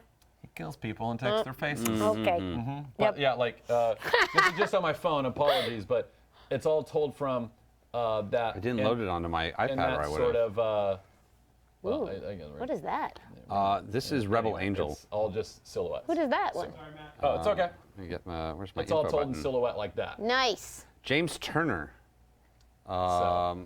So it's sort of a fun angel infernal. I don't want to quite call it political, but just sort of like this fascinating world building experience of just. That's this, gorgeous. Yeah, and it's just the art is so beautiful, and I'm trying to think of exactly what it reminds me of. If we get a picture other than just of me, there we are. Oh. And You now have, I'll to move it. You have to move it over It's there. a learning process It's a for learning us process. There we are. as we do our show for 8 This months. beautiful, like there's this. Aha! What? Mocking. I'm mocking us, though. Yeah, no, it's this beautiful, fun, strange little story about this strange What a cool style. world of like angels and devils, and there's this whole there's and the weird rules that govern them, and I don't want to get into too much of it, but it's sad and filled with hilarity. I love And it. apparently, SLG I was know. the early publisher for one of my favorite things, Jim Rugg's Street Angel, which I didn't even know don't was even know what them. that is. I need you to tell me about it. For all the Matts who don't know, She's this little like punk girl who skateboards around fighting ninjas and things. It's a super heightened world. He's just a really good, fun cartoonist. Street Angel. It's not when I have water in my mouth, please. That is the most Amy thing I've ever heard. you know, like you do. I think it's at Ad House or something else. They're publishing, and it's been at a couple different places. I think there might even be Image behind the new editions of it. But like somebody else that just got through the door at SLG, and I had no idea. That's amazing. He went on. He's the artist for Cecil Castellucci's Plain Janes, which is where I discovered him because I adore that book. Jennifer Degg says, fun fact, I did a story. That's her. Is it? Right? It's gotta be, right? Yay. Jennifer DeG? I could be wrong. Fun fact, I did a story for the Haunted Mansion comic, but it didn't get run because the license ended before the issue came out. Oh no! Thank you for being in chat, Jennifer Thank de you Guzman, so much. editor-in-chief of SLG for And if you want to years. send us that, and we can do we'll do like a live reading for the first That's probably few lots That's of probably reasons why really we illegal. can't do that. But That's But not. we She would- can tell us better than we can. If it's not illegal, send it to us, and we'll do a reading for you. Also, We yeah, have voice actors and everything. if there are folks in chat, I'm curious to hear like who are we leaving out? Yeah. What else has she said? I need. She says I need to find my Haunted Mansion story and put it up as fan fiction. You do. You do. Yeah. You should do We that. support this idea. I really enjoyed that. Was actually of the Disney books that they did. Like I really enjoyed the Sorry, Haunted I'm just Mansion book, curious. and the Wonderland book was really. They did a Wonderland book that was great, like a Alice in Wonderland book. They did a tiki. There was like a tiki room thing that was really cool. So what's interesting is Or now maybe I that just saw, like, previews Marvel for it, and it was- is owned by yeah. Disney, like they started doing theme park based comics as a sub thing at Marvel, although they've kind of slowed down on those. I'm just I know delving deep. Or are we all delving? I just delved into like some of the fun Evan Dorkin milk and cheese stuff. he's a so I'm like, fantastic cartoonist. I read a book from SLG today okay. called The Secrets of Sarah Winchester. It's written by Dan Votto, Oh, nice. Oh yeah. and it's only one issue. And editor-in-chief, Jennifer de Guzman. Yep. Yep. I really loved it. What was it? What was it's- it? The Was it Winchester was Mystery it House? just about the Winchester Mystery it's House? Nice. Winchester Mystery House, and it's like the house is full of ghosts, and if you come a knocking, they pull you in. I get to do this. Okay, good. Now finish it up because I'm so and excited I get to do this. You either die or they decide that you don't die, and you never like. It was just like this is kind of a spooky, scary. So they made a awesome book. comic book about Sarah Winchester, like actually about. Yeah, but it was only one issue, and it never went. As There's far as I actually know, a it didn't go different. beyond that. I don't there's, know. There's a different Dark Horse book dealing with that subject matter right now. It's great. I've never been. Brittany wants to. Take Oh, me I've really been. I badly. love it. I've always wanted to For go. those of you who don't know, the Winchester, Sarah Winchester was the widow of the owner of the Winchester Rifle Company, who, through layers of weird guilt and Victorian occultism, decided after talking to a medium that what she should do to feel better about herself and the terrible things that her husband's company had done was start building a house in San Jose, California, and just never stop. And so the sprawling mansion was under construction 24/7 for years, and is huge, and there's filled with like secret passages and trap doors and like doors that open up to just drop-offs. And stairs that lead to Stairs nowhere. that just go right into the wall, and like the number 13 repeated in like all the architecture all over the place. And like they just opened up a couple new rooms that have been closed for years because of earthquake and fire damage. Wow. I'm Apparently, really, there's like for You know what else is Halloween, in there's San Jose? guided They do a flashlight tours. tour. Yeah. They do a flashlight tour. Ah. I really want to go. A, I haven't been since I was a kid, and I'd really love to It's go back. really good. And B, you know what else is based in San Jose, California? Ape. Ape. SLG Comics SLG Comics. and Ape. And Ape. Yeah, Ape was in San Francisco. Now it's back in San Jose, right? I If believe if I that to remember be the my reading case. correctly. Yes. And Jennifer also backed us up on James Turner is a freaking genius. If you can find his Rex Libris, which I've heard of and it looks fantastic, but I've never read. And Nil, they're great, funny and I'm really into it. intellectual. Is Jennifer I'm just- in LA? Or? You think you're up north, but I'm not sure. The internet is talking to you. Welcome to the internet. Hi. Just looking about, looking for more comments. Because it would be. 'Cause It I would didn't be realize really we fun had to you have, here. like an editor come in and talk to us about that side of the process. I would not object to such a thing. I would This is where she confirms that she's herself. Excellent. very legitimately love that.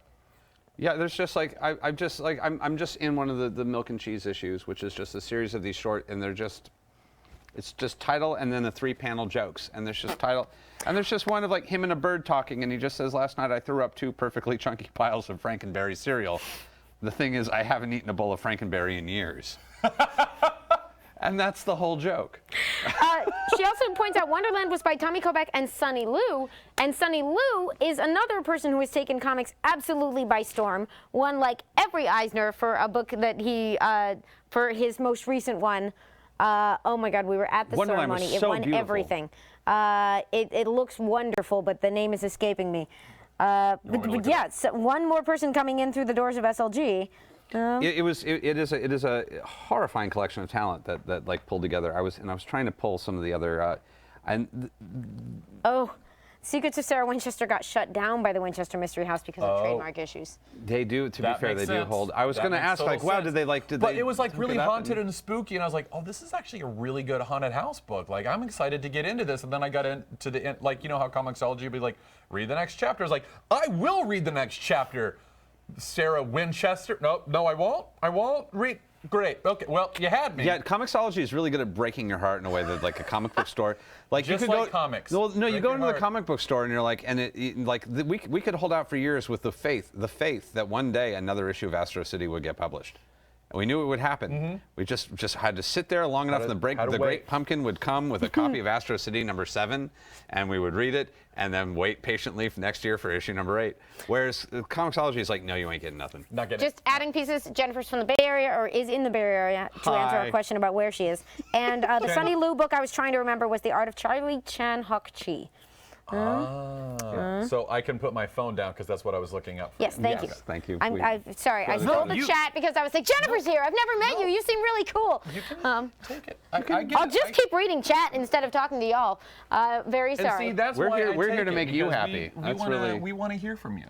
This entire show is just an attempt at keeping you delighted, is for as long as humanly possible. We've had this conversation away from you, behind yeah. your back. Yeah, that's right. When we talk about you behind your back, it's how we can keep you happy. How can we keep Amy happy? Excellent. Everything is going according to plan. Everything is coming up, Amy. Yeah. My measly efforts please you, please. But yeah, and it is sort of it's an interesting thing watching this company then sort of like just fade gradually. Like I mean, a lot of 30 years comic is a long publishing. time. It's a lot to happen, but it kind of the thing. And I've been trying through sort of internet. I would say internet sleuthing and cutting into the cadaver of this particular reality.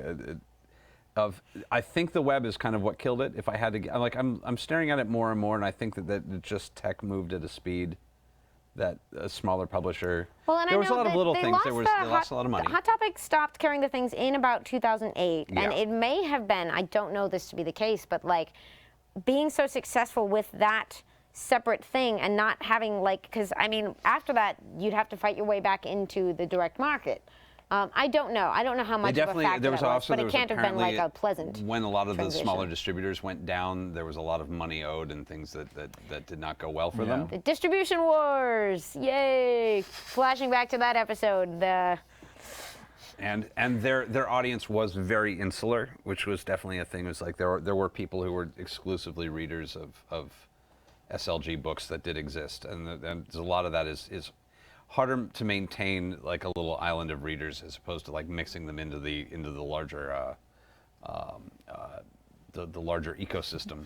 Miss Sunflower 94 says, "Internet killed the comic book star." It really, man, like. And then more comments from some of the interviews with the president, with Dan Dotto. Yeah. He sort of commented in a really surprisingly sort of positive and thoughtful way in a 2016 article, I think. He was talking about the way that Kickstarter has enabled artists to be independent, and it's They a don't need wonderful SLG thing. anymore. But that it has changed, like, the purpose of a publisher like him, who sort of was a lot of people's foot in the door. You can develop your audience in a different way with direct access. And so in that case, it's sort of like that sort of like victim of the success you created in developing other, like, the market for other kinds of stories and storytelling. Like, so many of the webcomics I grew up in remind me of this. Yes.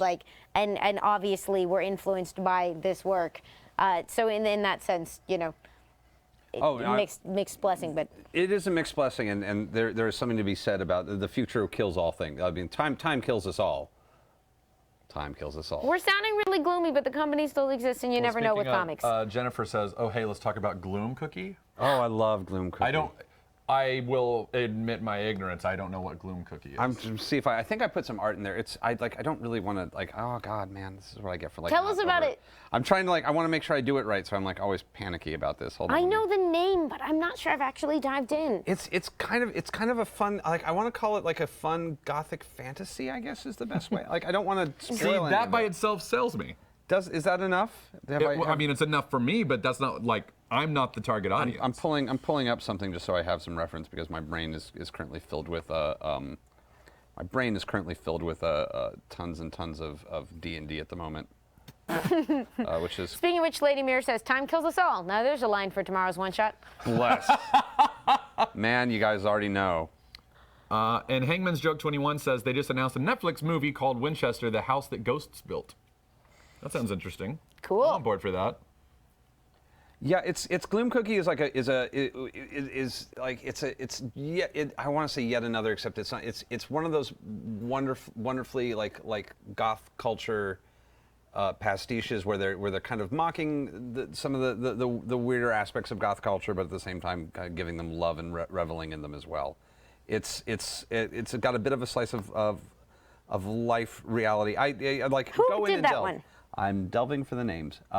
Serena Valentino. Oh. And Ted Knife. I'm gonna. Oh, Ted Knife. Yeah, it's beautiful Wow. art. He does great comics. And it's got like lots of fun.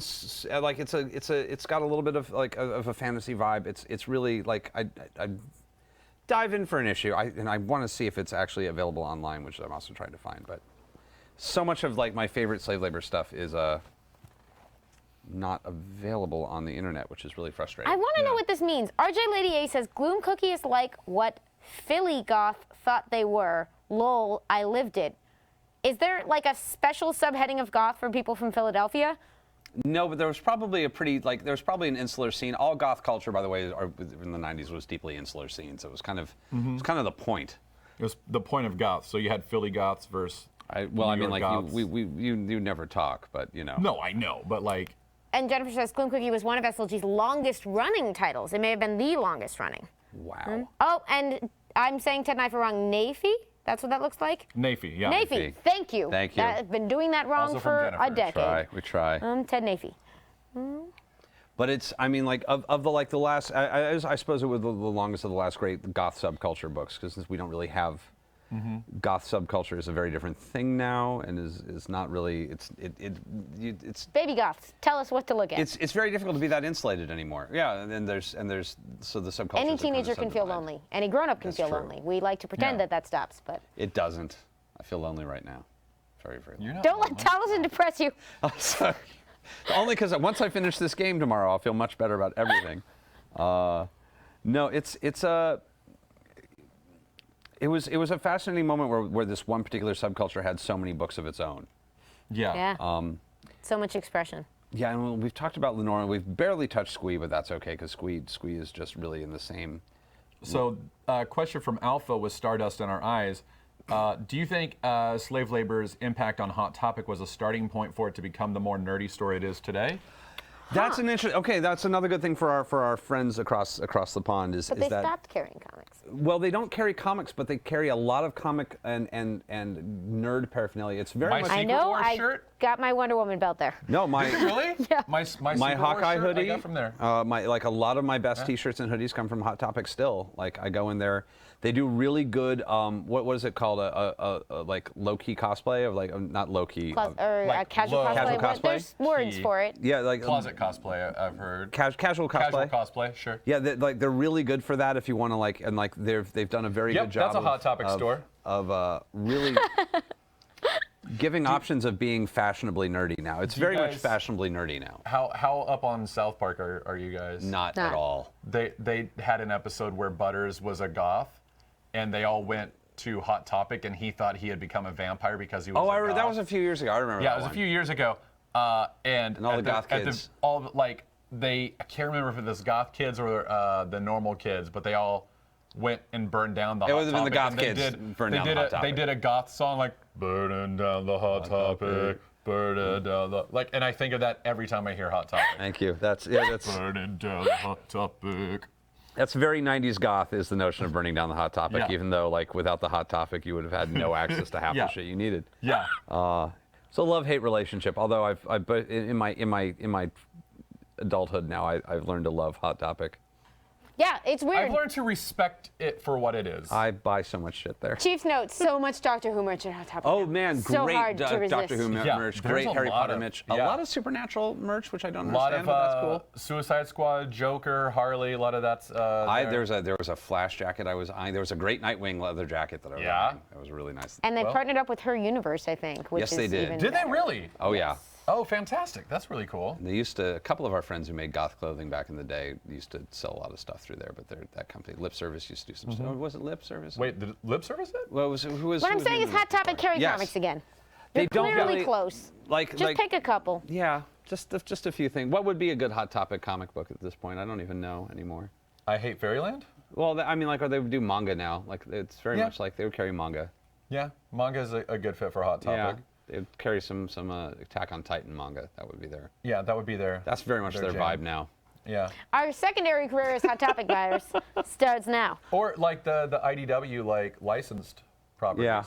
Like that would- It's very that much would it's do very well much a there. property store now. It's Yeah. very much like a lot of like almost everything in there is Is IP IP, licensed. Yeah. which it wasn't back in the day. That's okay. No, that's fascinating. I though. love that you're like back in the day, like No, like- kids these days and their IPs. Well, no, I mean, like there was a moment, especially. I mean, this was so fascinating because it was a counterculture specifically dedicated to the notion that IP was bad. There's an ad in the back of every issue for Johnny T-shirts. Yeah. Okay. Which we all wore, but like it's an IP based around the idea that IP suck, which is such a. I mean, like it's obviously. It's such an like oral. Yeah, oral, but like- but now everything's IP, which is really and like we've kind of embraced that as a thing that just exists now, which is really fascinating. So I guess there's the idea of like thinking of it as IP will ruin it, and then that gets reclaimed later by like, oh, if everything is IP, then the stuff we love is too. Like and reclaiming the sort of like, heck yeah, sell 1 million copies and have it be embraced. Like it's. Yeah, and just having this notion of like identity through IP, which is that's a whole nother story to have of like cultural identity through IP, which is a new thing it existed, but it was like in its little pockets, and we were like, okay, those kids are weird, and that's okay. That they're way too into their Disney princesses, and that's cool. But like, no, but where's Cough, cough, cough, cough. What? yeah, no, but whereas IP has really become a really powerful thing, and Yeah.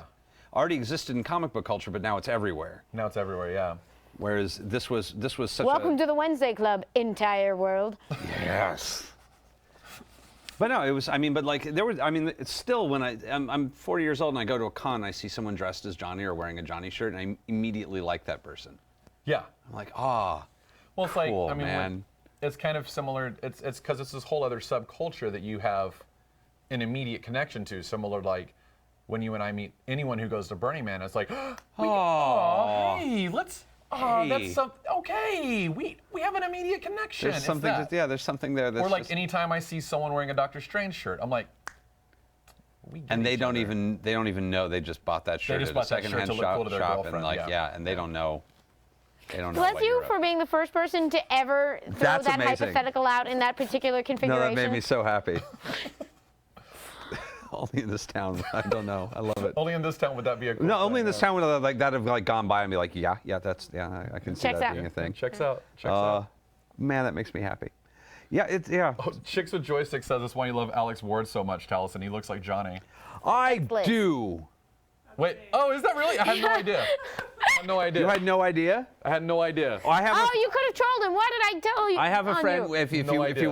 you watch Gather Your Party, I have a friend named Alex Ward who looks just like Johnny the Homicidal Maniac, and he he's- looks like he was drawn by Jonan Vasquez. And also, As does his He's girlfriend. an incredible- They both look like they were drawn by Jonan he's Vasquez. an incredible like Doug Jones like actor where he Oh, yeah. he does a lot of the Yeah, he's monster like, you put him in makeup. monster and- I makeup. hadn't read it at the time. That was. No, it's like you meet him like, of course you're gonna be a goth kid. You have You to had be. no choice. Jonan Yeah. made you. Yeah. But he's legitimately the nicest, they're both like one of the they're nicest, both so sweetest sweet. dudes. Like, I should note that there are Invader Zim comics coming out today. Are there from really? Oni. They've What? landed at Oni now. And he Are they has done by Jump? written some of them. I think he hasn't been drawing them, but he wrote like most of the first ones. I haven't checked in to see whether that's still the case or if he's just overseeing. But he was definitely like actively collaborating on contributing That's for the really last cool. 2-3 Yeah, I know they've been years. doing a big push on Invader Zim stuff recently. I'd be curious to see. I'll double check and see if like Ricky's involved in that too, because he was the colorist and the voice of Gur for. Which blows my mind, you know, Gur. Yeah, he's wait, who's the amazing. voice of Gur? Ricky, Ricky colorist he was Simons. talking yeah, about. the Oh, colorist, gotcha. the colorist from I Feel Sick, and also one of the animators from colorist from Invader Zim. Yeah. So, and he's a fascinating cat, and he and his wife have been in the comic book industry for decades and have done really cool stuff. And we're eventually probably going to try and drag them on here and to talk Yay! about their amazing stuff. And they made. I'll try not to embarrass you. They will embarrass me. They are they are always delight in finding ways of making me feel embarrassed. And They remember Excellent. me when I was like 13 years old. and, Yes. like, But I can't even imagine what that. How does someone embarrass you? Like you don't he seem to knows be someone who can everything. be embarrassed. He and his wife know everything about me. It's a little horrifying. But they have an amazing book that I'll eventually be talking about, which is called Reality Check, about a cat that uses the internet to become hyper intelligent. That's but it's amazing. still a cat. It's Can't great. wait. Oh my God. Yeah, I can't wait to. I'll be plugging their books for forever because it's good stuff. Jennifer saying anything else? I haven't seen anything, but I've also been trying to not stare at the chat. You're very engaging, chat. Yeah, you guys are. Thanks Chat for is all over the the place 10-month today. resub, Small Dragon.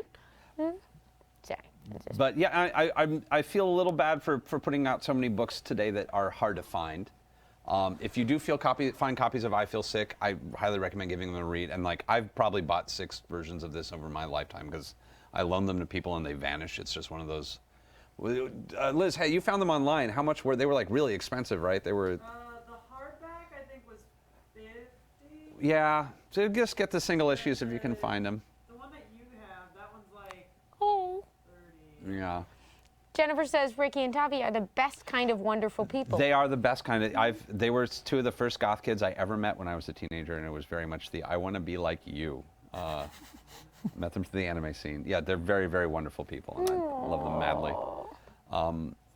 But yeah, this subculture, and I'm so glad that people are still reading these books. And if you think that a little bit of hyper violence and darkness will make you feel better about the world, and watching someone be sad and angry and yell and take out his frustrations on the world on those around him and the foolish people.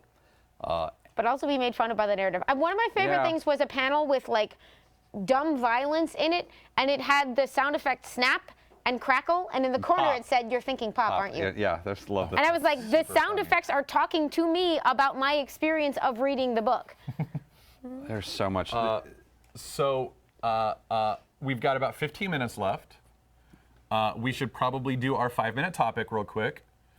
Taliesin, how do you feel about that? I feel okay, but I keep trying to find a Happy Noodle Boy to quote because I used to like run around yelling in his voice all the time. What was his voice? Can you do an impression? Goobers or raisins? Goobers or raisins? Squeak once for yes. Who has stolen my cheese? Answer me or don't. Yeah. Yeah. I'm wiggling my leg. Witness my leg. Do you not see? Huh? Yeah, I would just run around reading Happy Noodle Boy. See, Yes. and when I'm Happy Noodle Boy. when Amy said that this was your Rosetta Stone, Oh yeah. I've heard you say random nonsense like that. Oh yeah. Like Yeah, what no. you just read to me may as well have been a quote that I've heard I'm trying from to you. remember. Like I remember like having like a really inappropriate, like really poorly conceived of like 3-week relationship in when I was in my 20s with somebody specifically because I had a Happy Noodle Boy tattoo, which really should have been a tipping off point that was a That's terrible not idea. the right but that was like person, that was such a red flag. But I was like, this is a great idea. No, bad idea. Okay, Bad okay, idea. I got that in there. Good idea. Good idea. Bad idea. Happy Noodle Boy tattoo. I was like, now I'm like, I want a Happy Noodle Boy And tattoo. Maniacs is my Rosetta Stone. Yeah. Oh, Yeah. that There we are. explains a lot. I don't know what my Rosetta Stone would be. Actually, I'll let Brittany tell us. Might be Yeah. actually, yeah. Brittany would know because Brittany will know Brittany's the better only than me. person Lovely that like has Brittany. your instruction manual. Yeah. Yeah. By the way, Johnny was 30. Filler Bunny was $12. Filler Bunny was Squee $12. Like 16. Squee was Johnny's the expensive one, and then At Squee where? was like a 16 on the Amazons. On the internet. Yes. But this is still in print, so Yes. you can get this one. And I feel sick you can find, but it's a little expensive. But it's so good. It's so good. I'll guys. just steal your iPad and read it. All right. Yeah, I have it. I have it on my iPad. I do. Do we have a topic? We do have a topic. Yeah. What are we doing? And it comes from Meaning of Night. Olivia! Topic: what formative comic would you give to your past self to either fit a clique or break outside of yours from that time?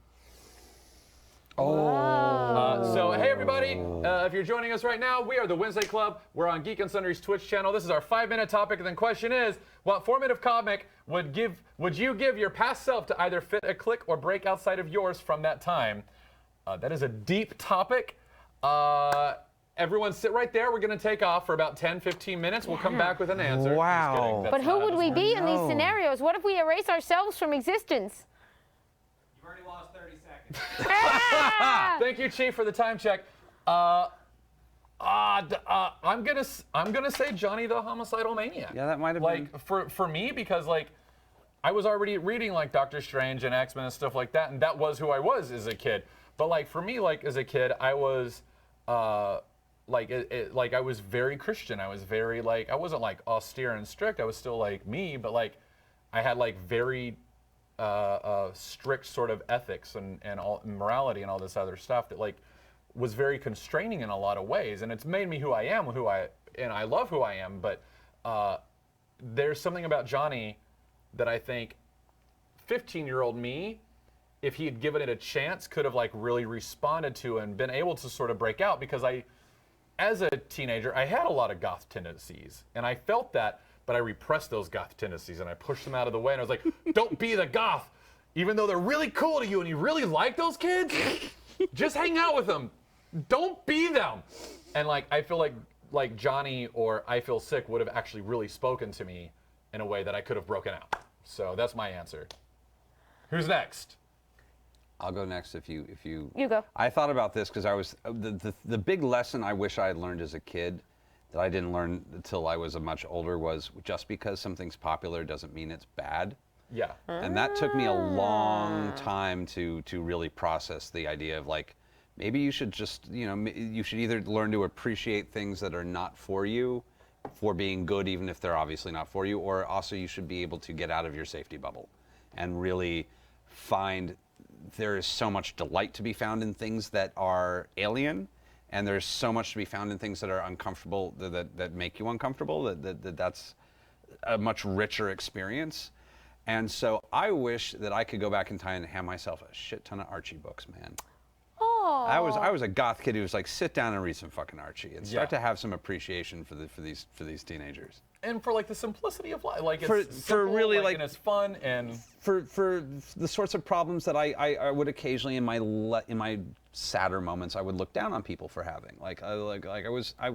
There's an automatic there's a dark like pretension that can come with that needs to be fought tooth and nail of like you can't allow yourself to, once you find out that you are much more comfortable on this weird track, it can be very, very easy to start looking at people and going like, they're taking the fucking easy way, man. This is bullshit. Wake up, motherfucker. And you're like, no, you're an idiot if you think that. Holy shit, what's funny man. about our answers is that we They're just had- literally they're reversed. literally the opposite. Like, Yeah. I was the sunshine and roses. I guess I don't know. Mine is probably also Johnny. Like I that would have been a really cool touchstone to have. Like I did have friends who then like handed me Sandman, and I sort of like dapper goth. Which I've told the Dapper story goth, before. yeah. Like Dapper they were goth. so well dressed. I was so jealous. So It was dapper. a girl like that I was and am proudly. But like I love people with real senses of style. I love them. I bet you look really good in a top hat. Thank you. We have images of this. Oh, do you? Oh, They dressed me up, she Gather won Your the God. goth dance It off. was amazing. But like, I guess all of that stuff that sort of would have developed that aesthetic side of Sure. me earlier would have been very interesting to encounter. If I'm really picking like a clique that I didn't get into, like if I had ended up with a lot of that early image stuff that I didn't do, if I had been like, I didn't love what I saw of Liefeld, but it meant that like I missed out on stuff like Wildcats and a bunch of the other sort of foundational like 90s comic stuff sort of Max. passed me by. Yeah, I missed the Max, Oh, I the missed Max. a bunch of that stuff. So I guess that's my like real out of the box, like I don't know what clique that would have introduced me to, but No, I love anything that dissolves cliques. Like I'm Yeah. really like I love the idea that good art can be appreciated by everyone, even if you can acknowledge it's not for you. here. Yeah. Cheers to. I mean, I'm Yeah. out of coffee, but Welcome to no, the it's Wednesday okay. Club. yeah. No, we're into Uh, it. I'll pretend. Send us your answers just because I'm really curious about this now. Me like, too. Yeah. Yeah. Well, No. thank you for joining us. This has been our 5-minute topic on the Wednesday Club, which carries my camera. Thank you for joining us. That question came from Meaning of Night. Ba-ba-ba. And that was Yay. awesome. And you can catch us on the Geek and Sundry Twitch every Wednesday at 7 p.m. Thank you very much. Yes. Yay! Oh, That was a good That one. was such a good question. Yeah. That was really good. God. Like I would have had a lot more fun if I'd been slightly less pretentious as a kid. The other one that would have made me like advance, it was very much the political direction I was going, but it probably would have happened even faster, was when it wasn't until college that I discovered Alison Bechdel's comic strip. Before I read Fun Home, she did a long-running comic called Dykes to Watch Out For. Really? And I'm still drawing on basically the political education I got from reading this just wonderful like comic strip about life that she'd been doing for decades in independent and alternative newspapers. I was Look it up. I was such a late person coming to comics. I didn't find them until I was a teenager, and I often wonder how Such many. thing as late. Well, late. I mean, like I felt like I didn't know any other kids, so I just sort of felt it always felt weird that I didn't really like start reading until I was already a teenager and kind of. Yeah, I didn't actually have a lot of friends reading comics when I was a kid. My brother read a few of them with me. We all watched the X-Men animated series and Batman the animated series. Like that was like our big education and entrance into it. But I was the only one in the entire friends group who really took off and started actually reading the comics instead beyond just like collecting the cards and everything. I will say I'm blessed that a lot of the people I knew from my comic shop ended up either working in media, because it's LA. They ended up working either in television or film or in comics. And Yeah. My first real comics friends were 9th grade. I think before that I was dragging my little brother into shops with me. And then all the guys in the shop are going, "Oh, hey, little boy, here's the comic that you want," and you're going, I luckily the was too opposite. oblivious for that I at was that about to say, age. I got it later. I But had the long hair, so I got the opposite of, "Hey, little girl, here's the book that you were asking for." I got a lot of that. So. I also had long hair when I was a teen. I had like hair down to here when I graduated God, high that was school. a thing in the '90s, wasn't it? It totally was, yeah. hair. It totally was. I too had crazy long hair. P.J. Walters, I need these pictures. I did. I'll show you. Wait, can I say something real fast? Yeah. Finishing up.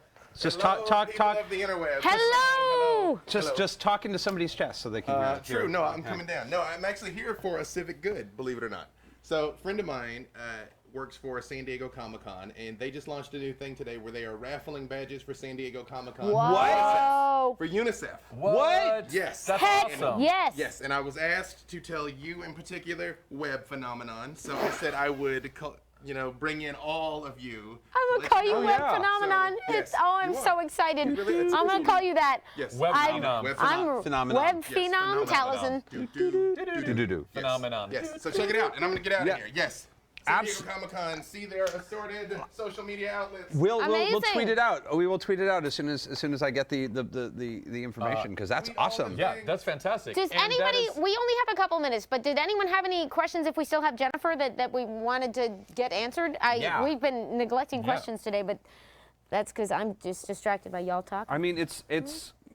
I know it's got to be very, very strange coming out of. What was such a important and so odd to say this. I'm sure looking back, you can see it in its entirety, but such an important moment in comic books that can possibly never be repeated. Mm-hmm. This very weird shining moment. of All these important kind of cultural books. moments can never be repeated, right? Precisely. nature- It's the nature of cultural moments. They is that change are and- touchstones. Yeah. And these things are so important and so worth remembering. I was just curious what it's like to be a part of something like that, and I was just very impressed. And other than just saying thank you for giving me such a good outlet for what could have been some terrible violent tendencies as a teenager. Jennifer did say when I was 16, if you don't count the picture Bible and lots of Garfield and Peanuts books, although she then points Jennifer, that I you feel should that. you I should feel count that. those. Yeah. I feel that.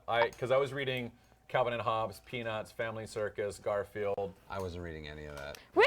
When I was like 8, I was. I was not a normal child. I was kind of an emotional shut-in on a lot of levels. I was very weird. You still. But that's what Calvin and Hobbes and the Far Side were for. I was reading Doonesbury on occasion Okay. because I was Those that are good kid. comics. Yeah, You were I was that a kid. very. I didn't understand anything in those comics at the time. I didn't either, but they were all I still parodies read of 'em. Yeah. specific people I'd never heard of. I figured I was supposed to read them. I was I like, could- it's my civic duty to read these I political cartoons. spent- We I read spent the all entire my- comics page, didn't we? Yep, we Yeah. did. I spent all my time with adults, so everything was all very weird. I didn't know any kids, so Yeah, I had a it was very weird strange. disconnect between like Doonesbury was, I think I'm supposed to read this because it's political, and Family Circus was, I think I'm supposed to read this because my mom and dad like it. Yeah, And I didn't like either one, but I kept reading them for those reasons. I was. It's very, very funny, but I was a very precocious You were a very child. strange 5-year-old. I was a very strange 5-year-old. Real quick, I want to point out we did get Yes. a package in the mail, but we've decided Are we going to wait? it was Yeah, suggested that we because of the nature of the package, it felt like we should wait. yeah. So Let us know if we are supposed to wait. Can I show it? Of course, Half a Yeah. Ring Circus, Are we supposed to aka wait? Jen Wolf. She's in the chat. She sent us So great. a very nice letter. I'm not going to read it. It's a very nice letter, but it's for us. And she also sent us wonderful gifts, each individual gifts. That seems to seem to But be on it's in theme. Christmas wrapping, so we wondered if like we're supposed to wait for Christmas. So we may wait for Christmas, unless if we're not instructed supposed to otherwise. wait, we'll open it next week.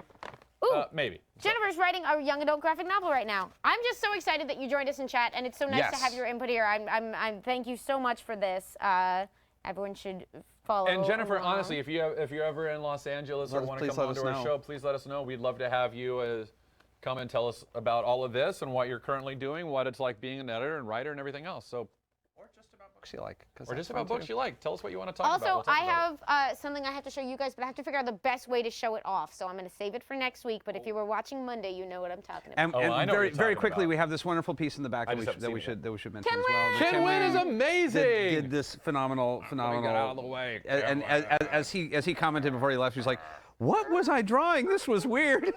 I was like, the faces don't make any sense. I'm poking it in the eye. Look, I'm poking it in the eye. He told me this is really fucked up stuff. I feel so bad for ruining his The brain. weirding of Ken Wynn. Oh, anything Wynn's I can great. do. But yes, Thank you so much for thank you watching, so for joining much. us, taking this Yeah, topic, man, and taking us on you this killed journey. this. Thank you for coming with me on this wonderful trip down memory lane and like all these things that helped turn me into the monster I am today. So bless you. The wonderful, lovely monster. Yeah, the cookie Don't- monster. The don't- cookie monster. Yeah, I the am gloom today. Cookie Cookie Monster's Monster. fair. Yeah, the gloom cookie monster. Thank you. So yeah, and please, Well and done. yeah, if you get a chance, do enjoy these books.